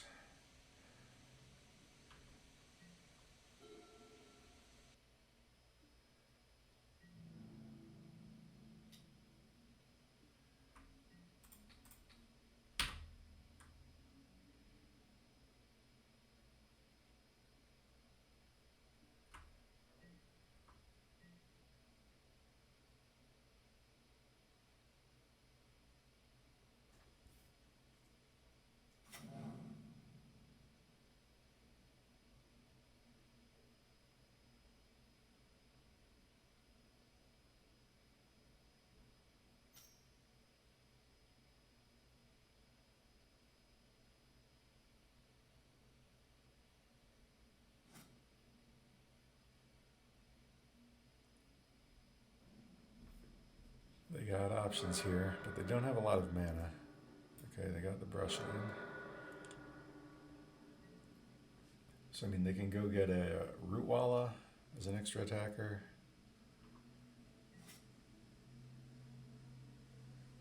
I'm assuming they don't have one already. They would have played it. Ooh, okay, that's really good.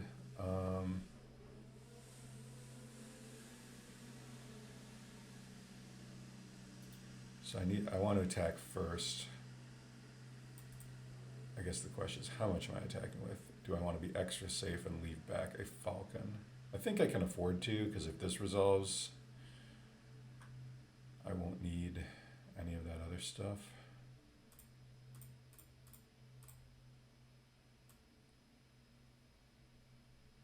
But then again, they don't really have a way to like kill Birds of Paradise, so maybe I should just attack with everything. At least I don't think they do.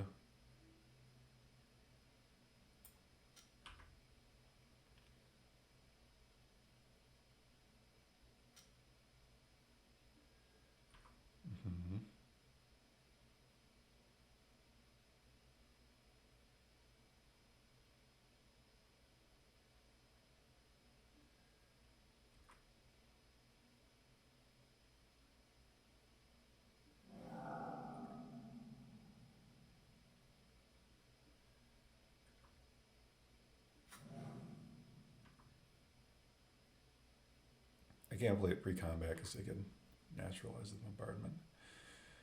That's why I didn't do that. Okay, they have the wonder. Sure.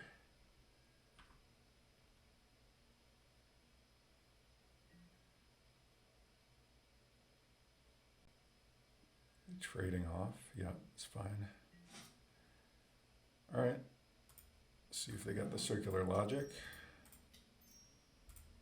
Or the Hydroblast, I guess, would also work.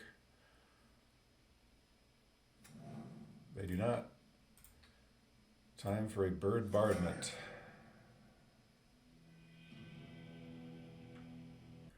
All right, round 4.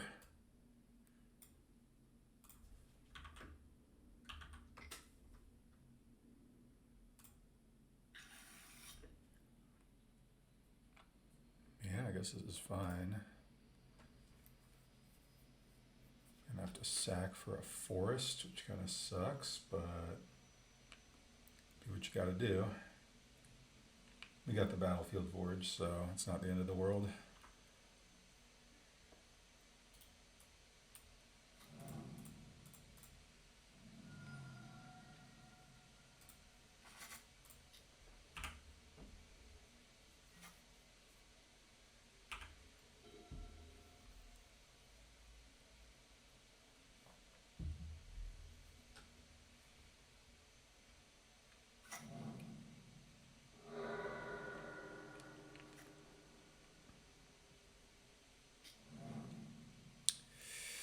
Yeah, it's unfortunate. Alrighty, what's the play here?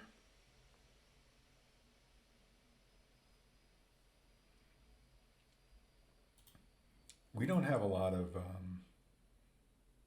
3 drops, so we do have 2 drops, so I guess that's a reason to play this on 2. But in order to play 2 white mana things, I'd have to play the Battlefield Forge here.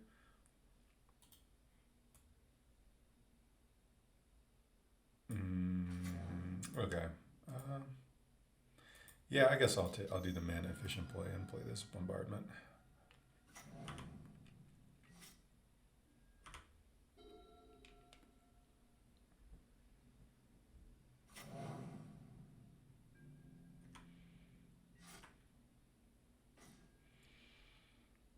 Okay.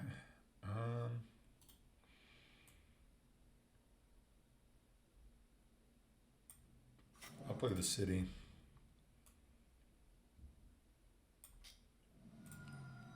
So that, I guess I could have played them out. Oh no, so that we leave out Swords to Plowshares. Yeah. I knew there was a reason. Not used to, still getting used to narrating my thought process here.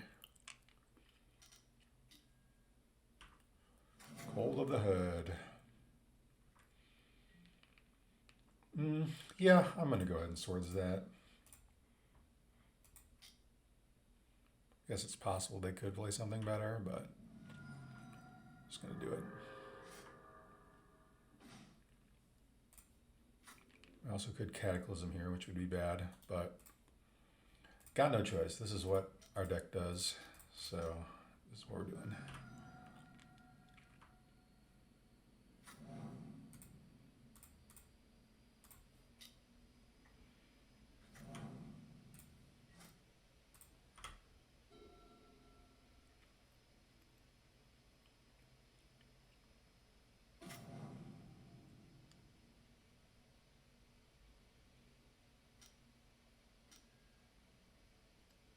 Okay. We got one more somehow, so that worked out. Unless they like Pyroclasm here, that would be absolutely devastating. Just a Meddling Mage, that's okay.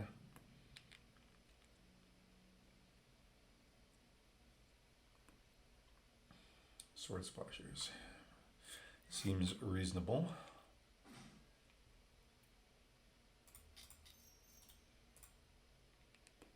Bombardmente.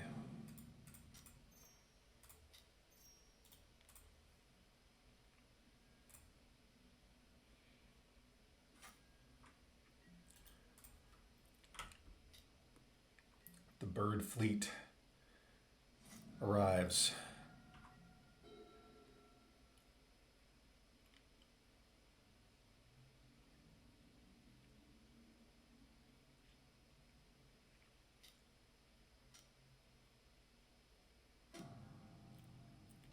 Terravore. 3/3 Terravore. That's manageable.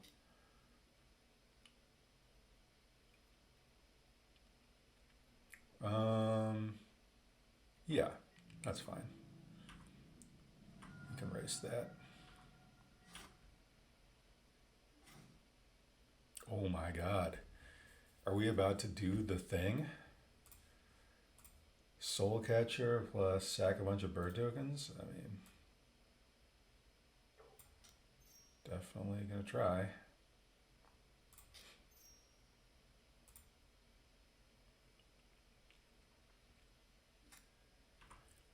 We probably do need to kill the Terravore. I'm gonna get in first.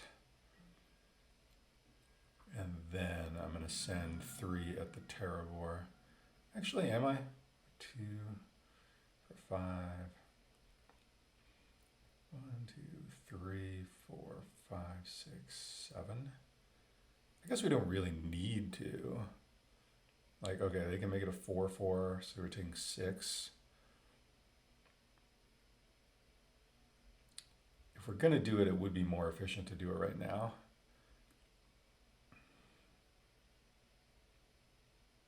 I'm not gonna do it. I think we can race. Obviously, if they play an Armageddon or a Zurin Orb or something, we will need to reconsider, but it's okay.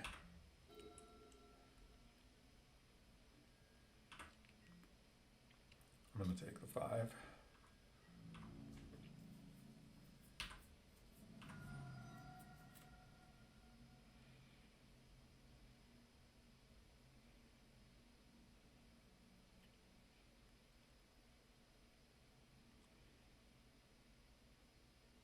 Yep. We assembled the combo.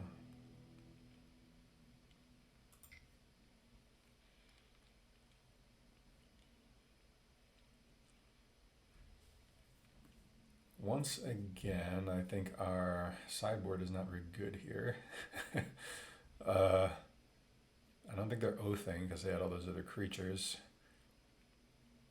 I guess the Furnace is good again. Swords is good again. That's probably about it.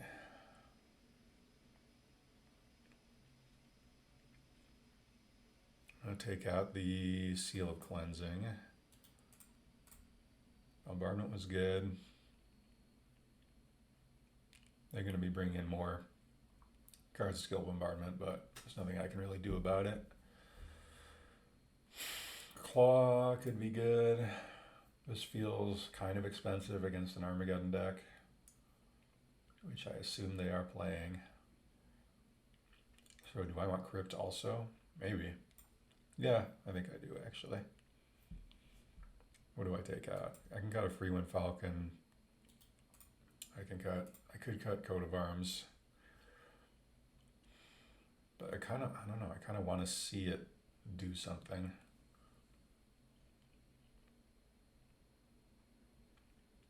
I could just cut another Freewind Falcon. Although if they're playing Pyroblast, I guess the Falcon could be okay.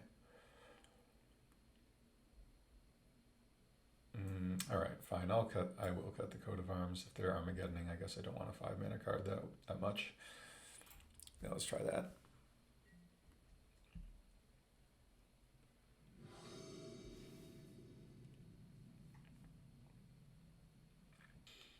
Yep, it's a bunch of birds.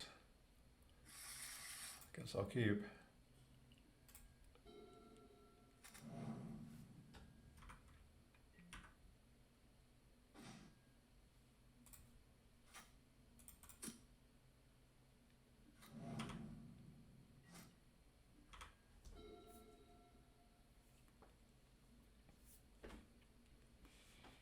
I will say, Battle Screech is a pretty legit card. It's hard to kind of build around, but it is powerful. Attack for 1.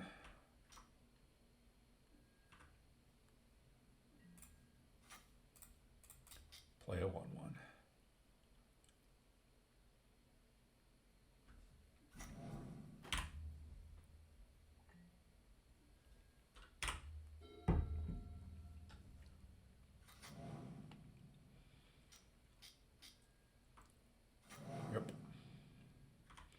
wish this was a furnace instead.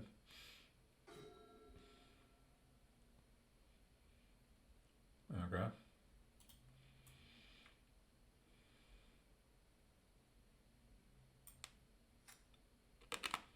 I'm trying to save the Crypt to like kill a Terravore or something, so I guess I'll just swords the elephant and play Welkin Hawk.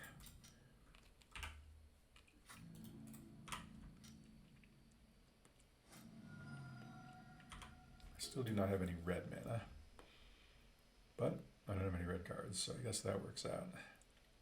Maybe I want Earthquake in this matchup. Okay.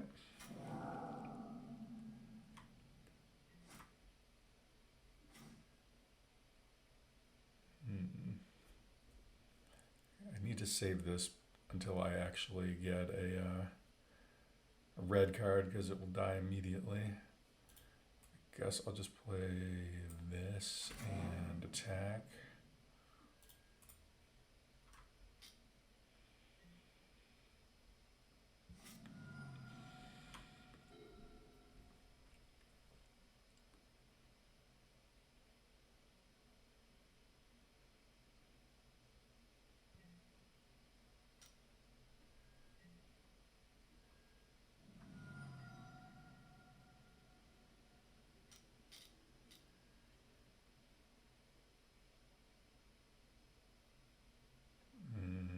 Okay.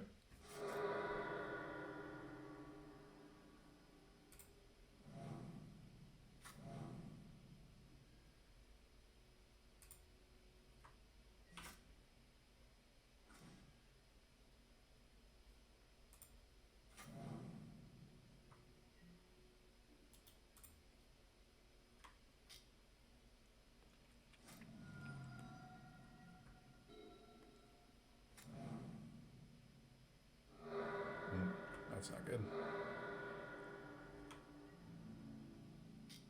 We are winning the race though, so there's that at least. Unfortunate. Okay.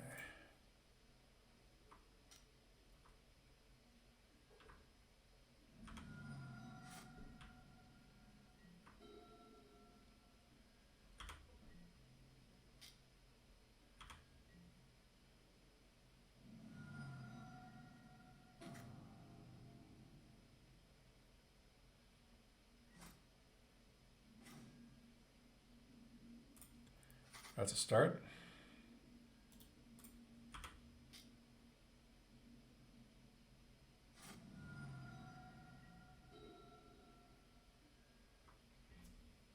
What a ridiculous game.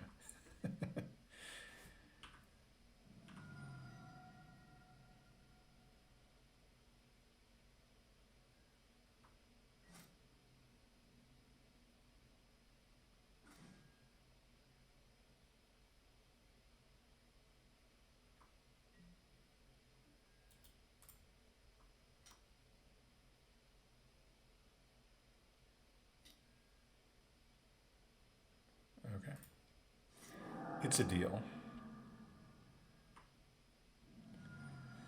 Well, that play makes me think they don't have a Pyroclasm, so I think I'm just going to play Soulcatcher here and then play the Bombardment. Is that right? Maybe that's not right. This is tricky. Yeah, I think that is right.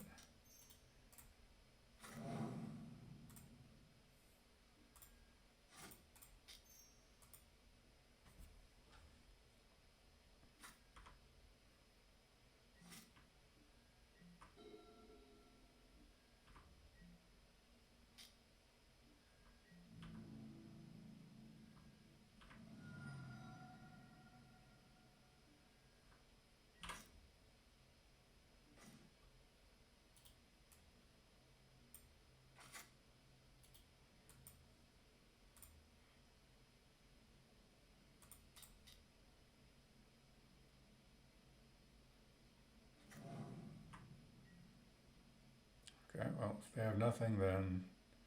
Oh, I should have attacked first. That was a mistake. Okay.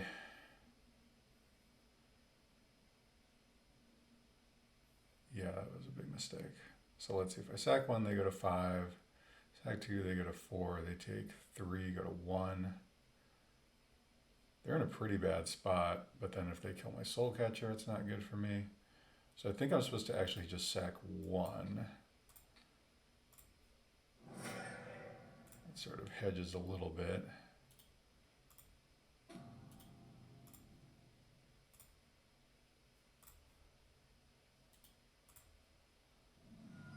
I had the same thing last round, and I was smart enough to not play it before attacking, but I messed up this time. Okay. This way we put them to 2, and then at least they,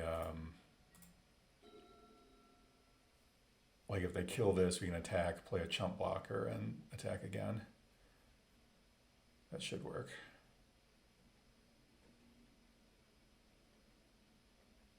All right, worked. All right, what do we got going on in round 5? We'll keep this hand.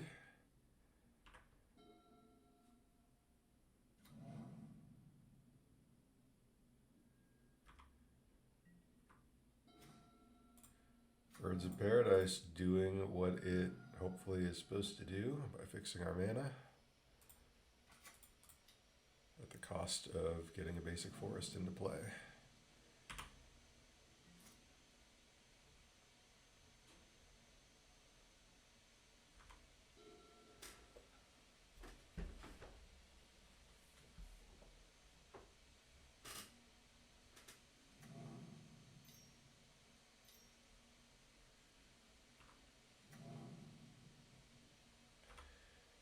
Keg is good here, no doubt, no doubt. Okay.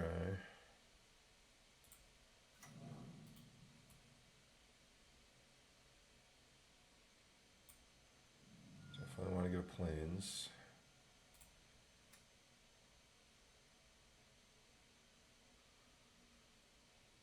If we play Bombardment, we will lose all our creatures.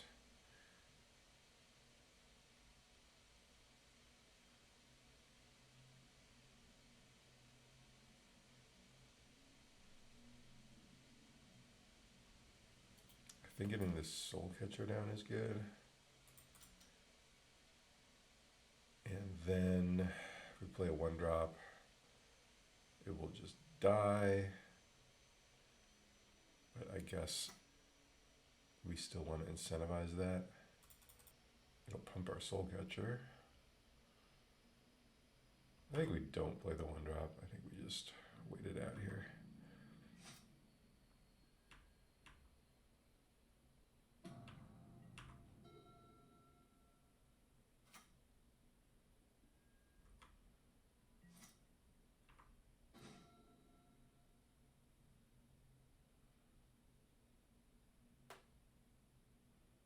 I guess we could try and save this for post-tide.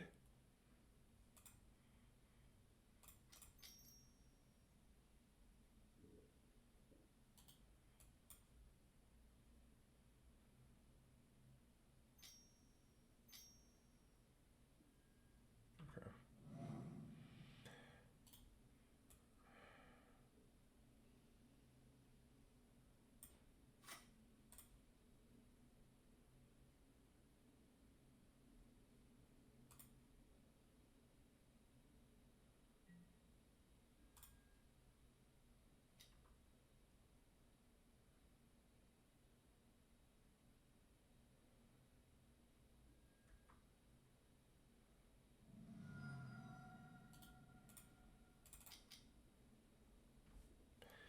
I'm going to play this to try and keep them from killing our Birds of Paradise, because I think we actually kind of need it.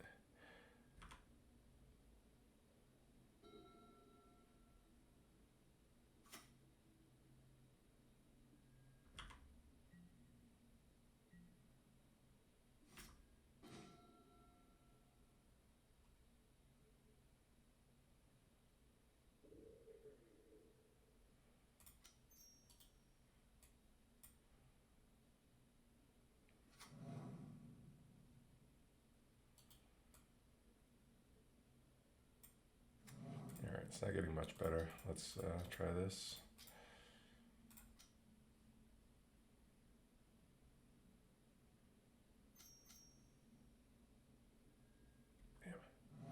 actually, we can flash this back.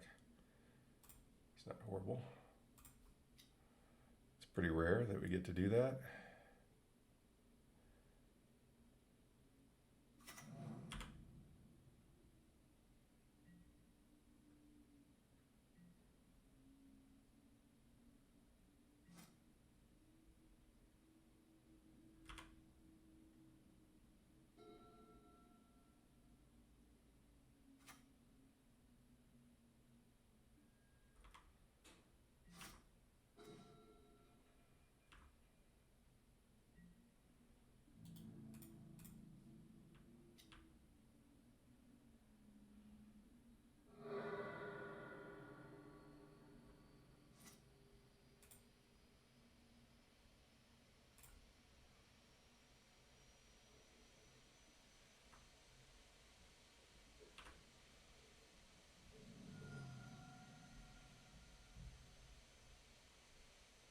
Guess there's no need to play the Birds of Paradise right now.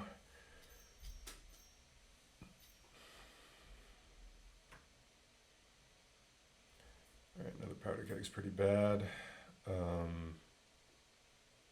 Might just put that by itself. In fact, yeah, I think I am going to do that.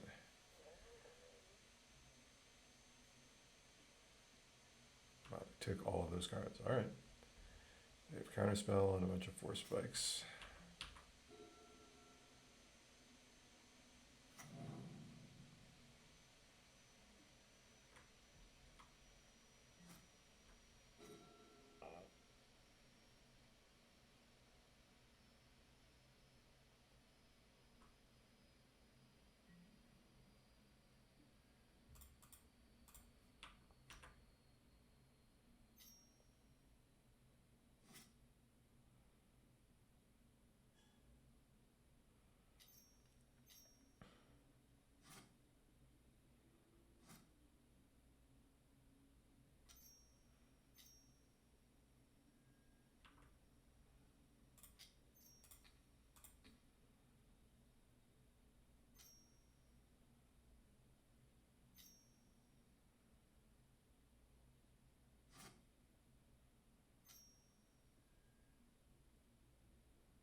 Okay. It's a deal.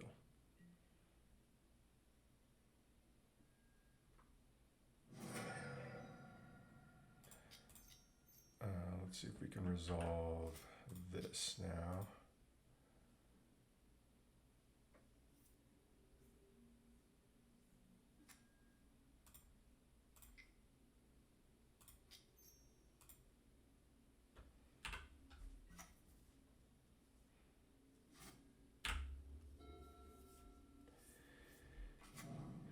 We've activated our bird army. They have 2 Force Spikes and 2 unknowns. I guess I probably could have put 1 Force Spike with the powder keg.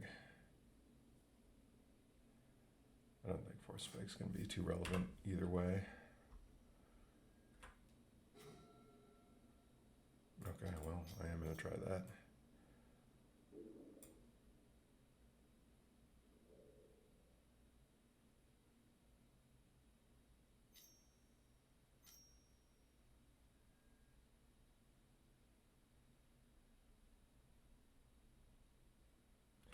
Yeah, I will pay for that. I think it's worth it.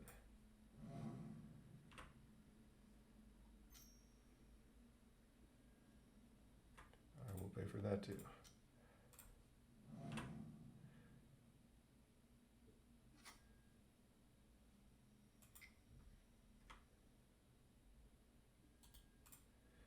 Got some large birds coming through.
is fine.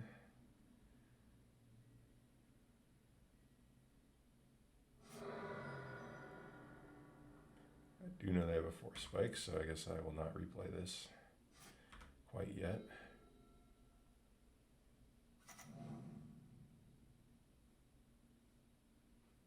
Alright. The birds have got there, game 1. It is very nice that Quicksand doesn't do anything against our deck. That is very convenient. Once again, our sideboard is not very good. We do have Aura of Silence, though, and Ray of Revelation. I don't know if Ray is actually that good, but Aura is good, I think, against Tide and Seal. Pyroblast. All right, I take it back. Our sideboard is reasonable here.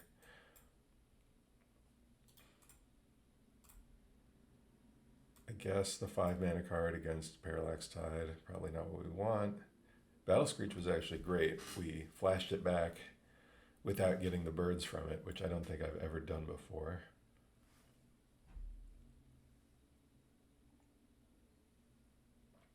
I suppose Pyroblast is usually better than Swords.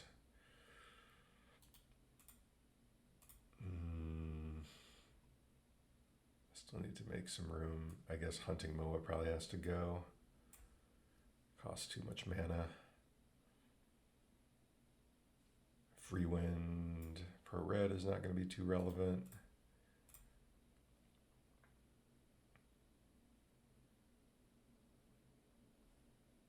I guess Mother of Runes isn't really that good here. I can cut a Mother of Runes.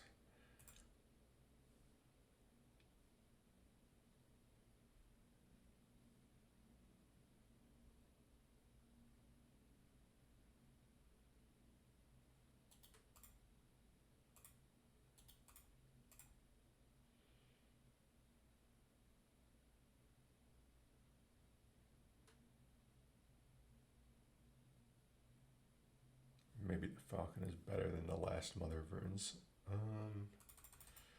That's what I'm thinking about here. Nah, we'll try this.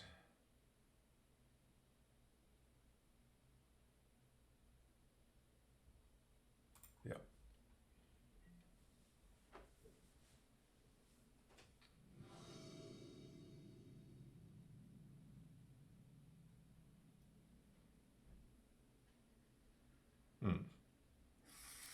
Not the best hand, but I guess we'll keep.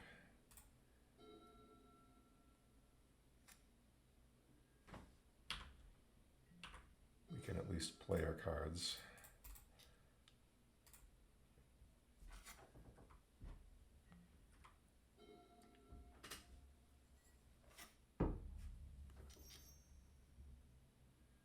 Powder Keg, yeah, that's very good against us. Well,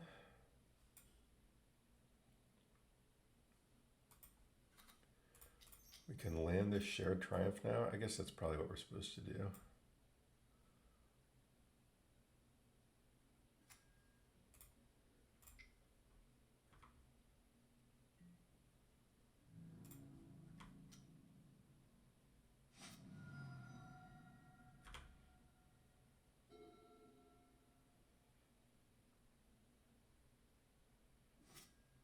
No land from them. I guess I can play Aura next turn. I will try to play this Freewind Falcon right now. I guess I'll play land too. What land am I trying to play?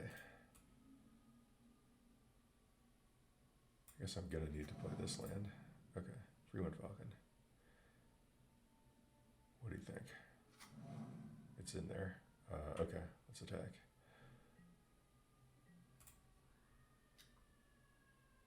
I shouldn't have played my land. Well, no, I wanted to play around double force spike. He's not activating this until the end of the turn anyway.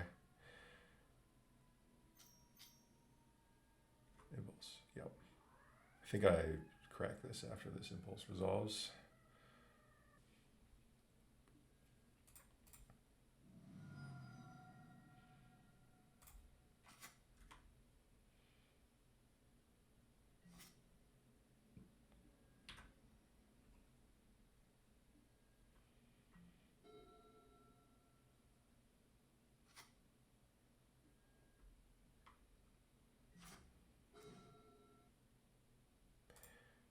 guess I'll bait with the bombardment.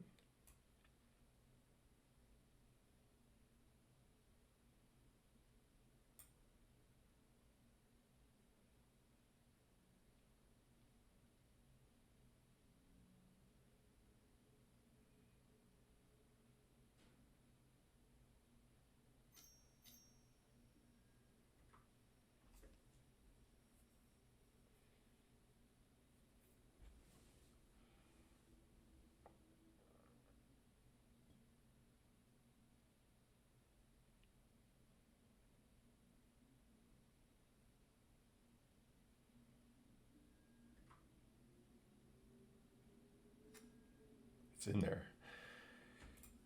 Yeah, I'm going to try and resolve this too, since that resolved. I don't think they really want that to happen. Maybe they don't care about it.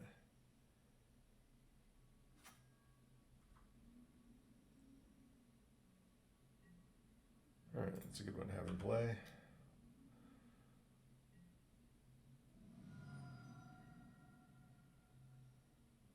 It's going to make them tiding us pretty difficult.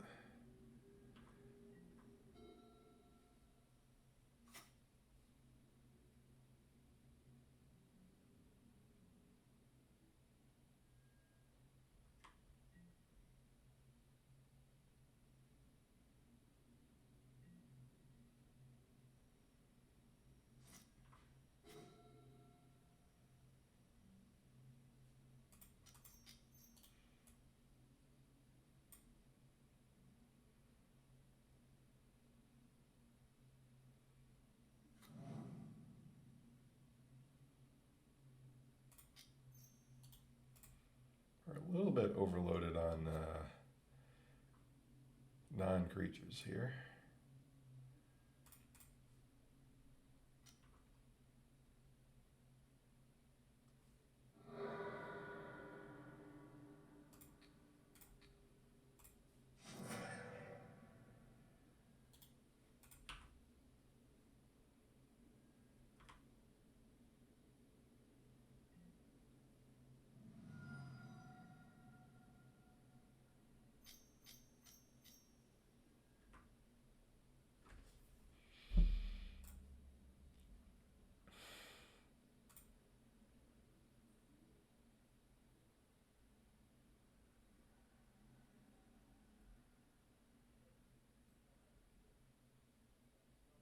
I don't really want to put Powder Keg and Stifle together. Maybe we do like this. Yeah, that seems reasonable.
Alright, this second one might get us, although they're not really drawing that much of relevance.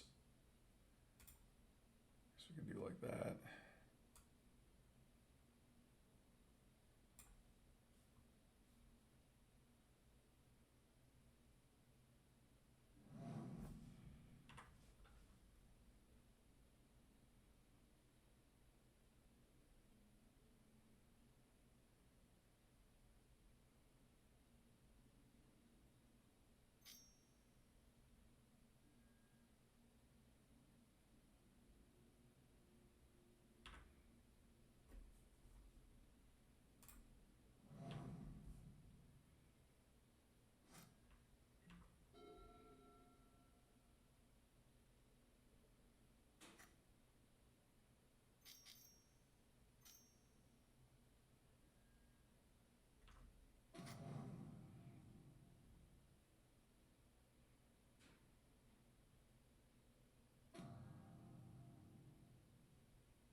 Alright, they're going to try and stifle the trigger, I guess.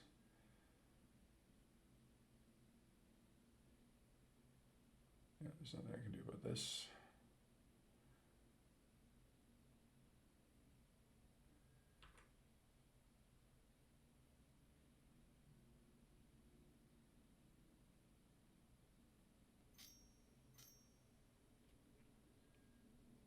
Mm-hmm.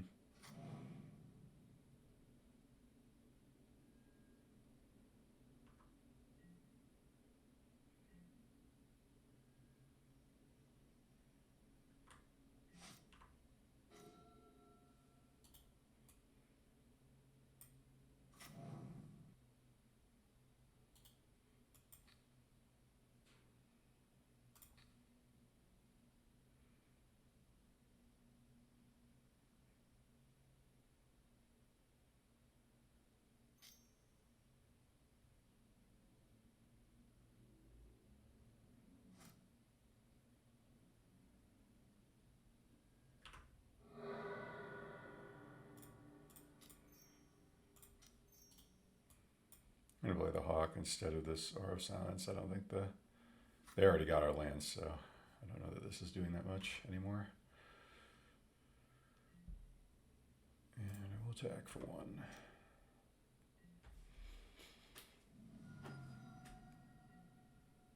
They decided not to stifle misclick.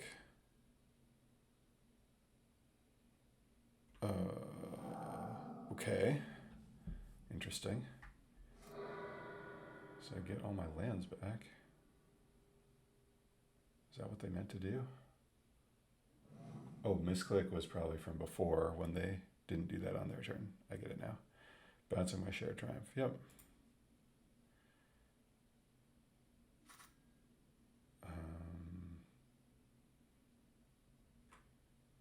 Yeah.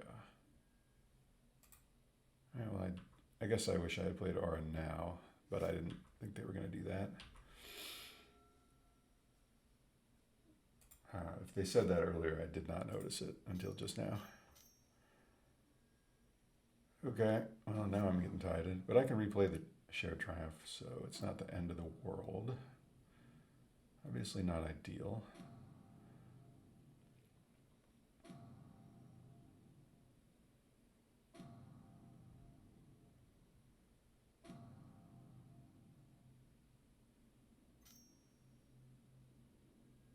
Another chain. Oh, that's pretty bad.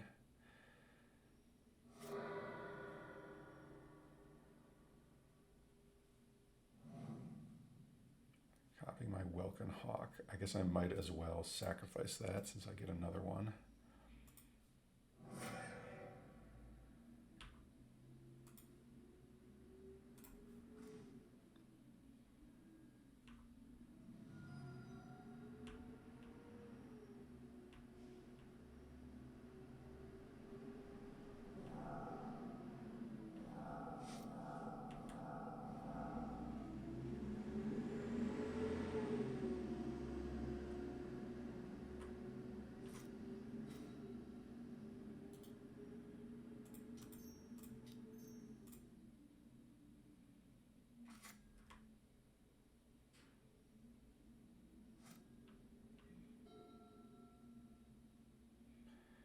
don't have many chains left, so that's the good news.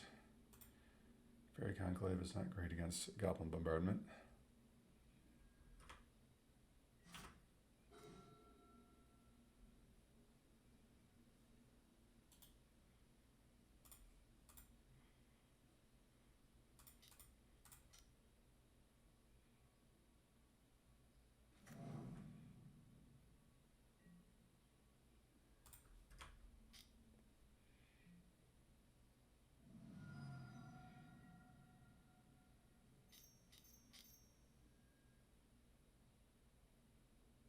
Yikes.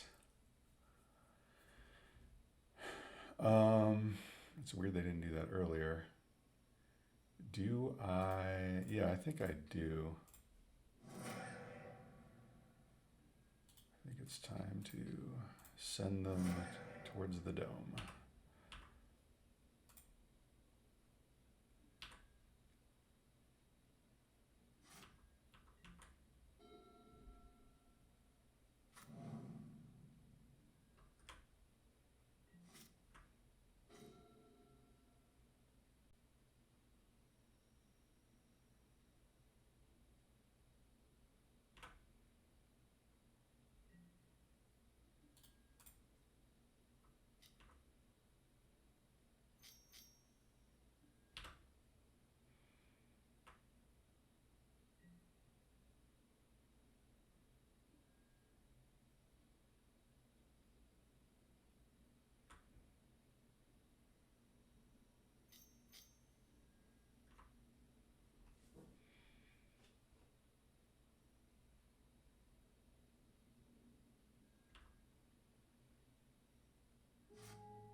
I don't know how I ended up with just a single Goblin Bombardment as my only permanent, but it's pretty cool.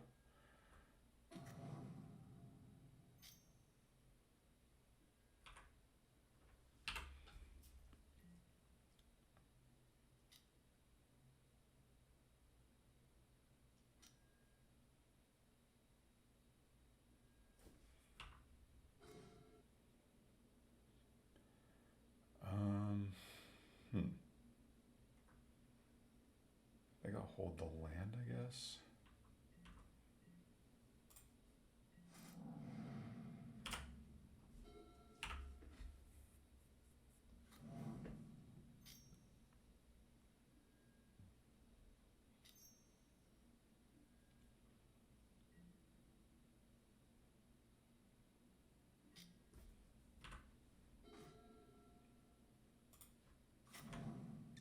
I guess I'll play it. I don't know. I think we lost this one. It's pretty close, but I guess maybe I was supposed to replay the aura instead of the Welkin Hawk that one turn. The swords is looking bad. I'm not sure we really have that much else we want, but I could just play a creature instead. Yeah, we're not going to be able to win. Okay. Yeah, I guess let's just put in some more creatures for these swords.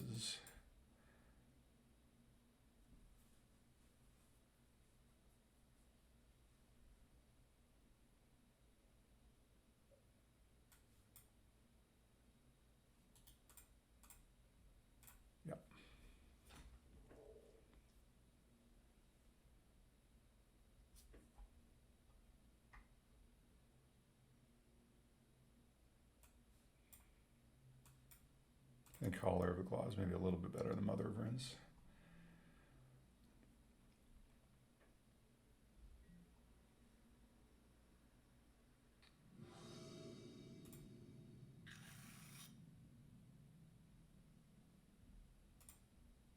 It's a good hand.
Yeah, I think I gotta just kill this powder keg.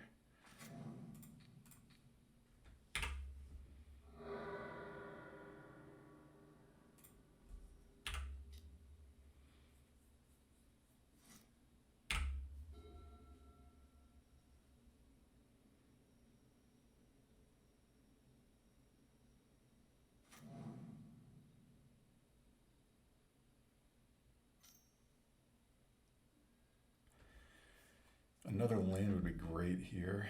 I think I would play the two mana cards. Well, actually maybe not, because they could tide next turn, and then I could never play a 4 mana card.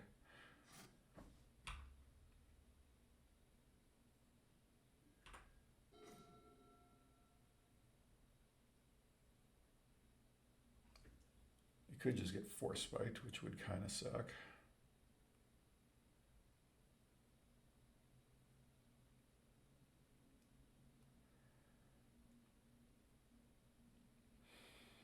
Think about this.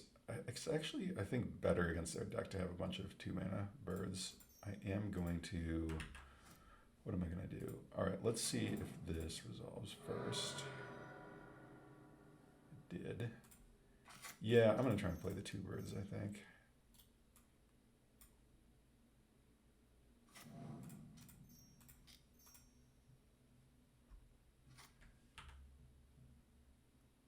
This is kind of hard for them to deal with.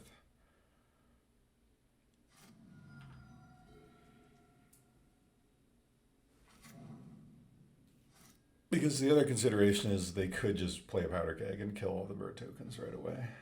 But now I will try it because I might as well. If they counter it, I can actually flash it back, which I think I would do.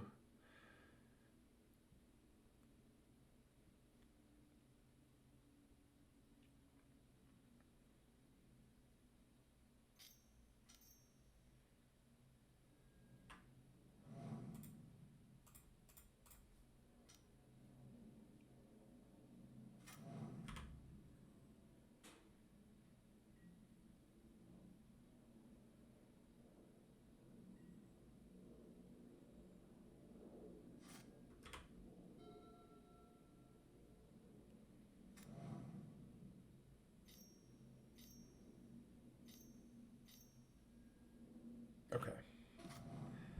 My lands are gone. You got it. Or, oh yeah, they can still do that.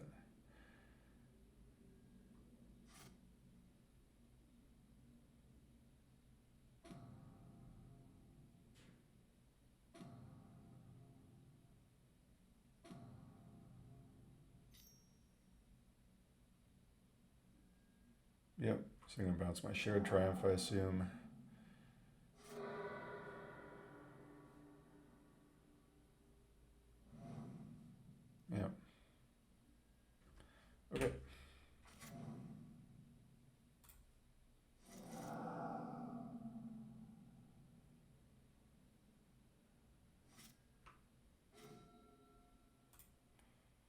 That's a card I can play.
The bird army flies again.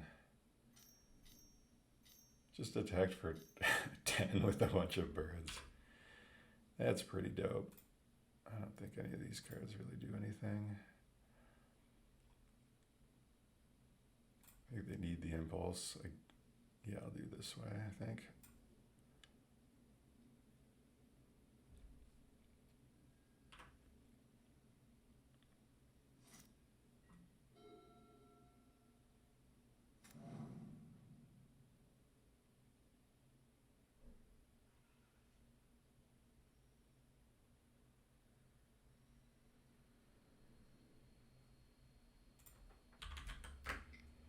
Done it.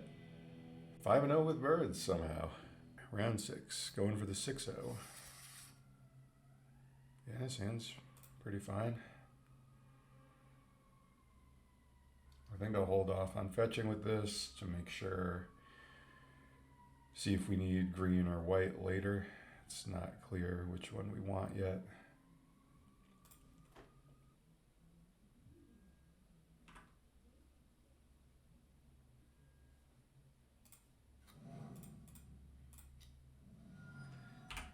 It seems really necessary to have the Birds of Paradise as a 1-drop, or have something as a 1-drop. You could play like a mono white version and play other cards, but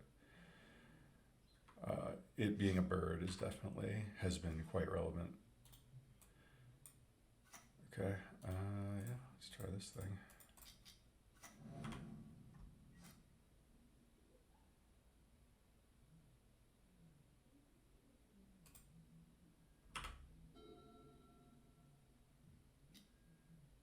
Tithe, nice.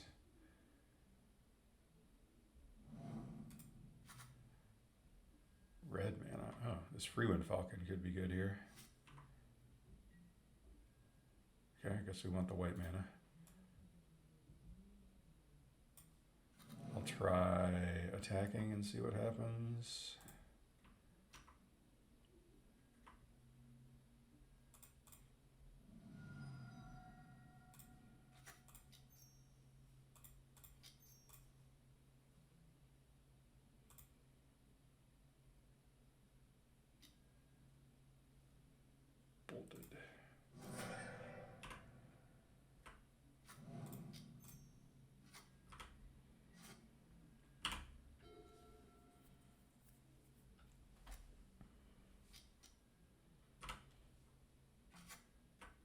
I don't really know what our opponent's playing over there,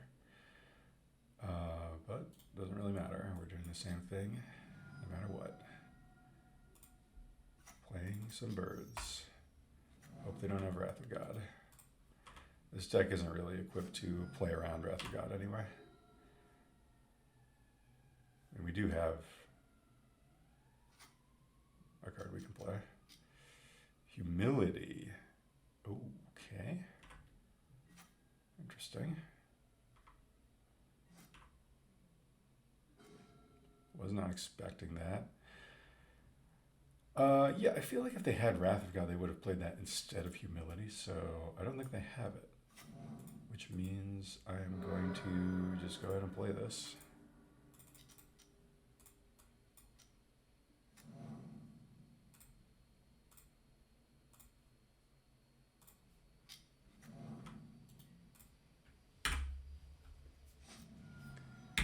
All right, let's see what we got.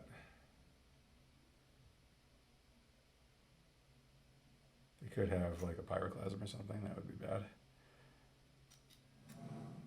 Seal of Cleansing is not that. Attack with 1/1s. Faceless, abilityless 1/1s. We don't really need to play. I guess we can hedge a little bit against a sweeper by holding this. I don't think it's really going to matter, but I'll do it anyway.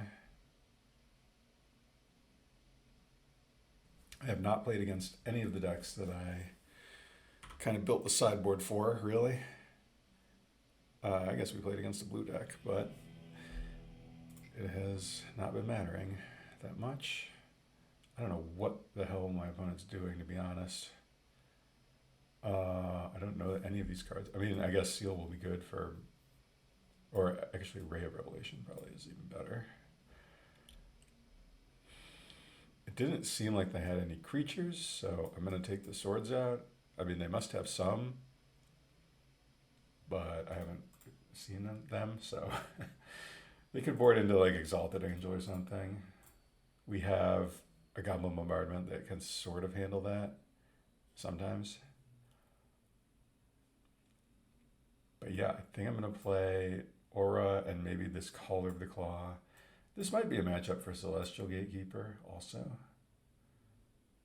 But maybe there just is no matchup for that card.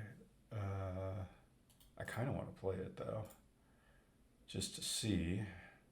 I'm gonna play it, and we can take out a. Whoops! No, I don't want the Welkin Hawk to go.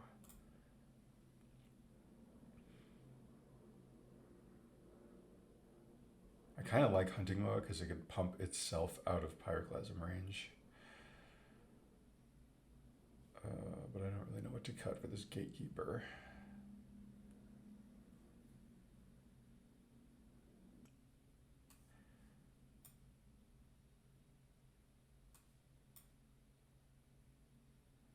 All of our 2-drops are good in one way or another in this matchup. Because if they're killing our creatures, Welkin Hawk's good. Soulcatcher could also be good for the same reason, and this has pro red, and they do have red cards. So I'm finding it hard to, and maybe just the coat of arms in favor of Gatekeeper. I don't even know if that's better. I'm really agonizing about this last card.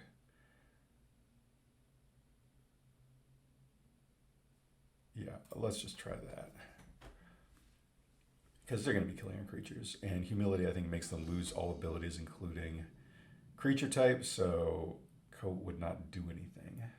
Neither will Shared Triumph, actually. Maybe I should have cut one of those. But we're kind of aiming to be able to kill a Humility, I guess. I'll keep this hand. I'm drawing Birds of Paradise a lot, which has been very good.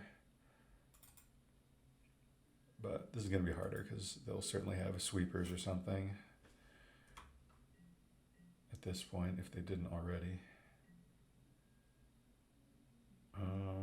I still think I gotta play the birds here to threaten playing 2 cards next turn, even if it is gonna die. Yeah.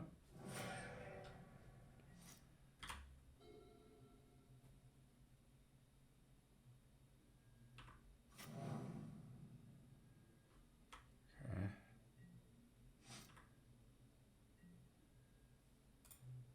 Go ahead and get a plains here. And I guess lead, I guess it makes sense to lead off with a Welkin Hawk. Guess I care less about that being killed. Last Hawk standing.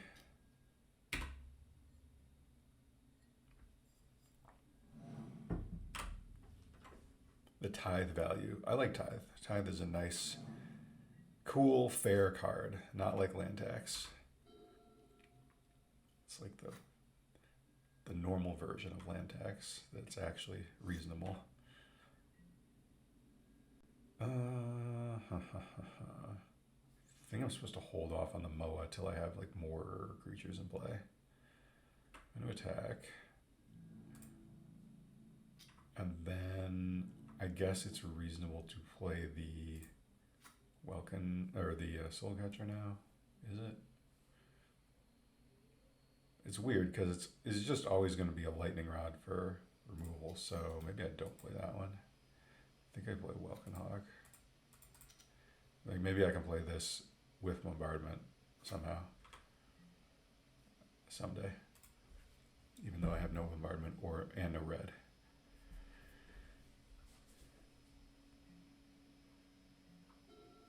But at least if I get sweepered here, it's less bad. My opponent just isn't playing a lot of stuff. I don't know what they're doing. It's making me uneasy. They must have Armageddon or something. Let's try playing a Moa and see what happens.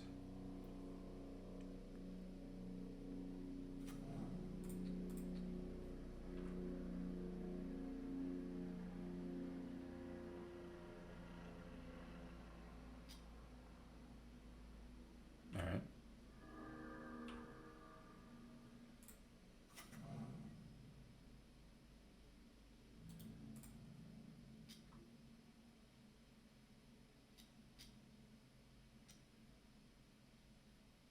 Okay.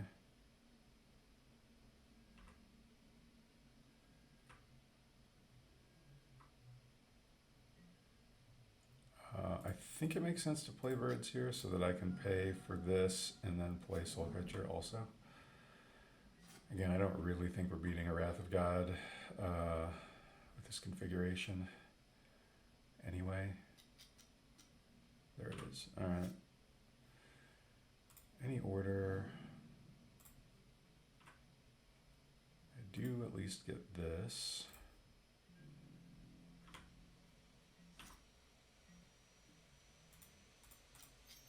And I'll just play out my birds, my remaining birds, some of them. Caller would have been good there. Would have been better than Hunting Moa. Definitely kind of wish I had another one. Trenches. Okay, that makes sense. Red-white trench control.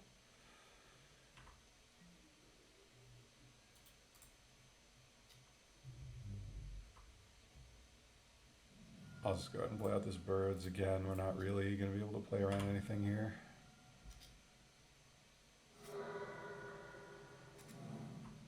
This is a cool card. I definitely want to try building with this card at some point. Red-white seems, I mean, obviously the card's red-white, so you're probably just going to be red-white. Maybe you could play some other, one other color or something, but. Okay, well, it's looking bad. I guess I need to try and block with Welkin Hawk now.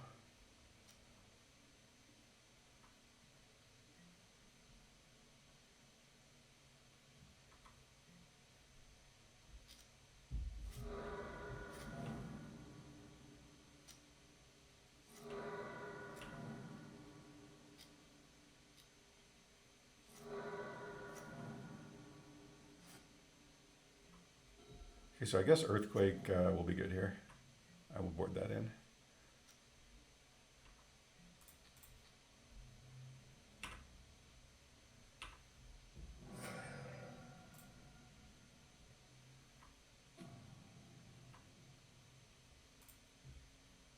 Okay, my last Welkin Hawk. 2 for 7. I'm going to face down 11 tokens next turn, so I don't even know what I could draw.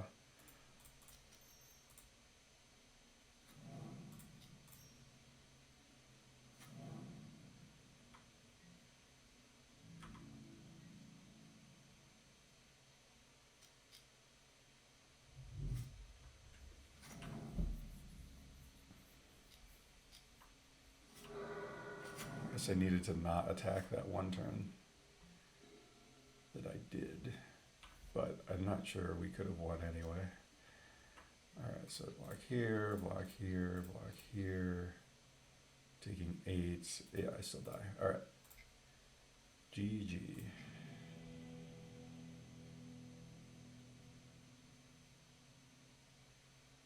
Definitely don't want Coat of Arms against the Goblin Trenches deck. Yeah, we can board in some Earthquakes. Take this out. Falcon's good. I guess Seal is good. Maybe we want that last Seal. We can take out Hunting Moa. And we could take out something.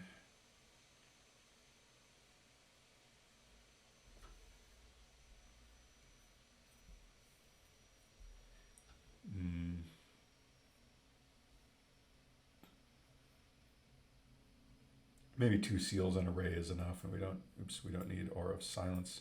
Also a little bit intrigued by Armadillo Cloak, but they do have Wrath and Swords as their removal, so that makes it seem not that good. Yeah, let's just go with that.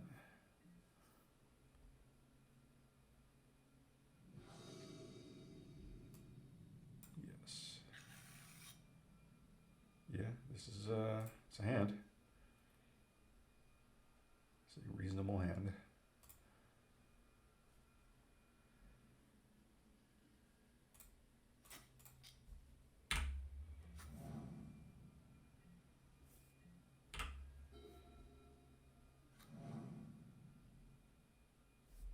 Jordan Outpost. That's pretty cool.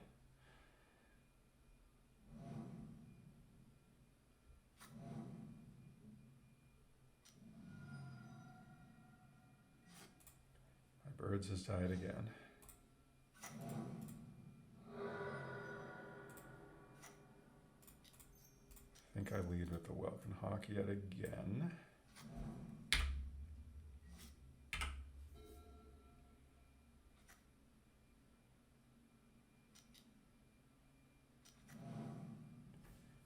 Trenchies.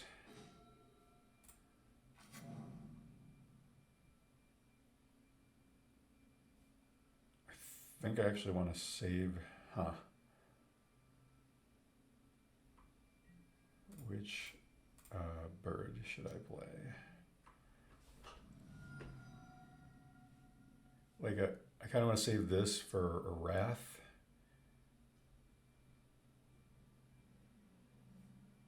For post-Wrath, that is. Because it has pro-red. But this could also be good. If I get Wrathed and then creatures are trading off with their Goblin tokens. Given all that, I guess I'll play this one.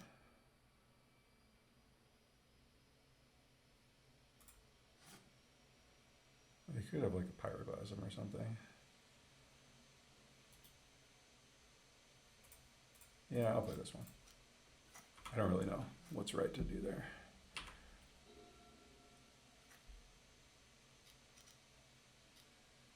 Okay, I guess it didn't matter because I just am getting humiliated instead.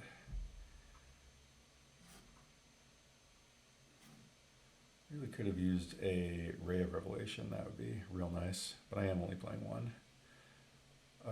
Okay, well, guess I'll just play another one of these and attack.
I should have tapped this one.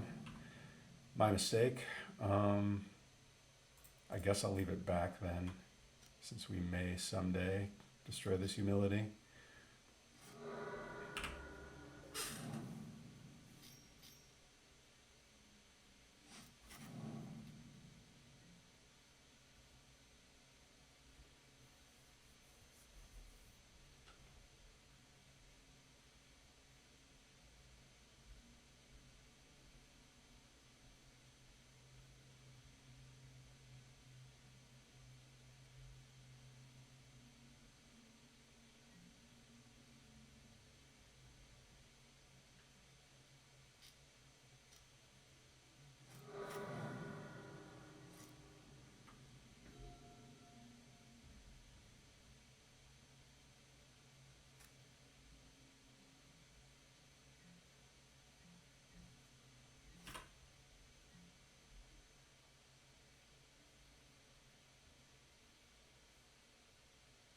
Okay, I guess they do keep their creature type. I was wrong about that.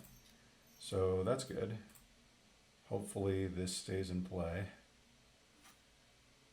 Bird.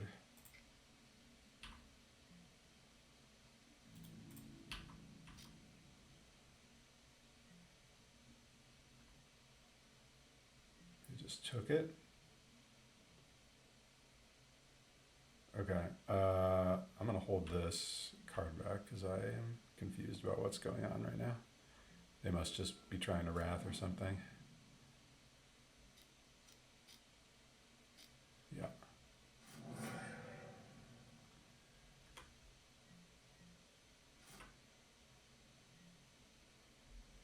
That was a pretty good draw.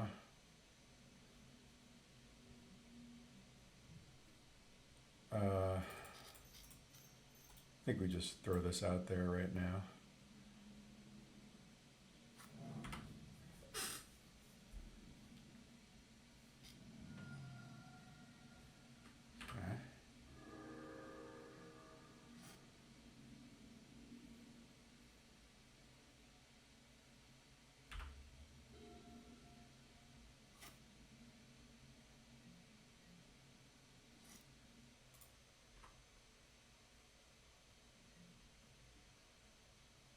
All right. Just need some red mana. Do I attack and trade off with two of these, or I think I don't actually. I think I hold back to flash it back, and then I can attack for like a bunch.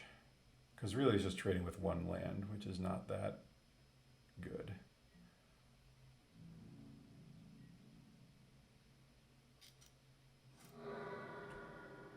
And this way I'm holding back their tokens as well.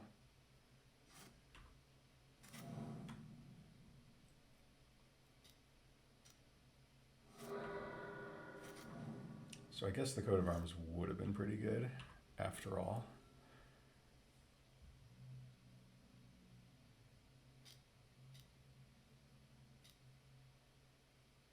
Okay. It's an awkward card to draw after you sacrifice all your lands.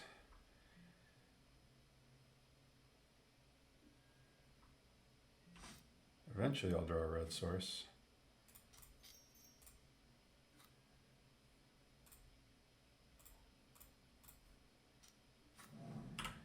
Alright, this gives them one turn basically to draw something.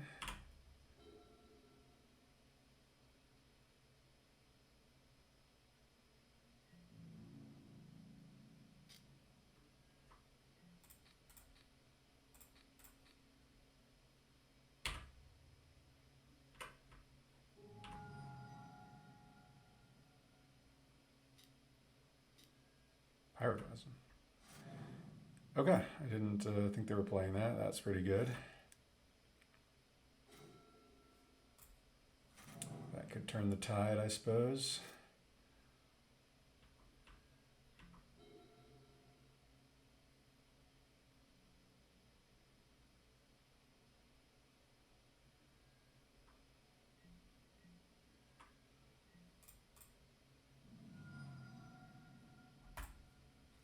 All right, red source, please. Of course. All right, I'll hold that, I guess.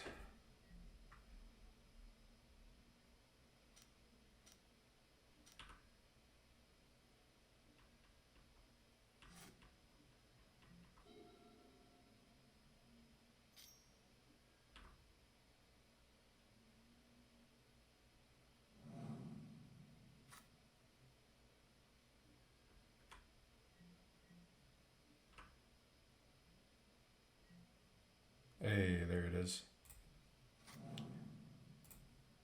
Here we go.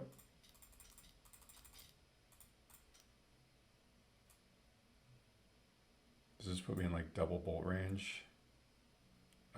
No. Okay, let's do that.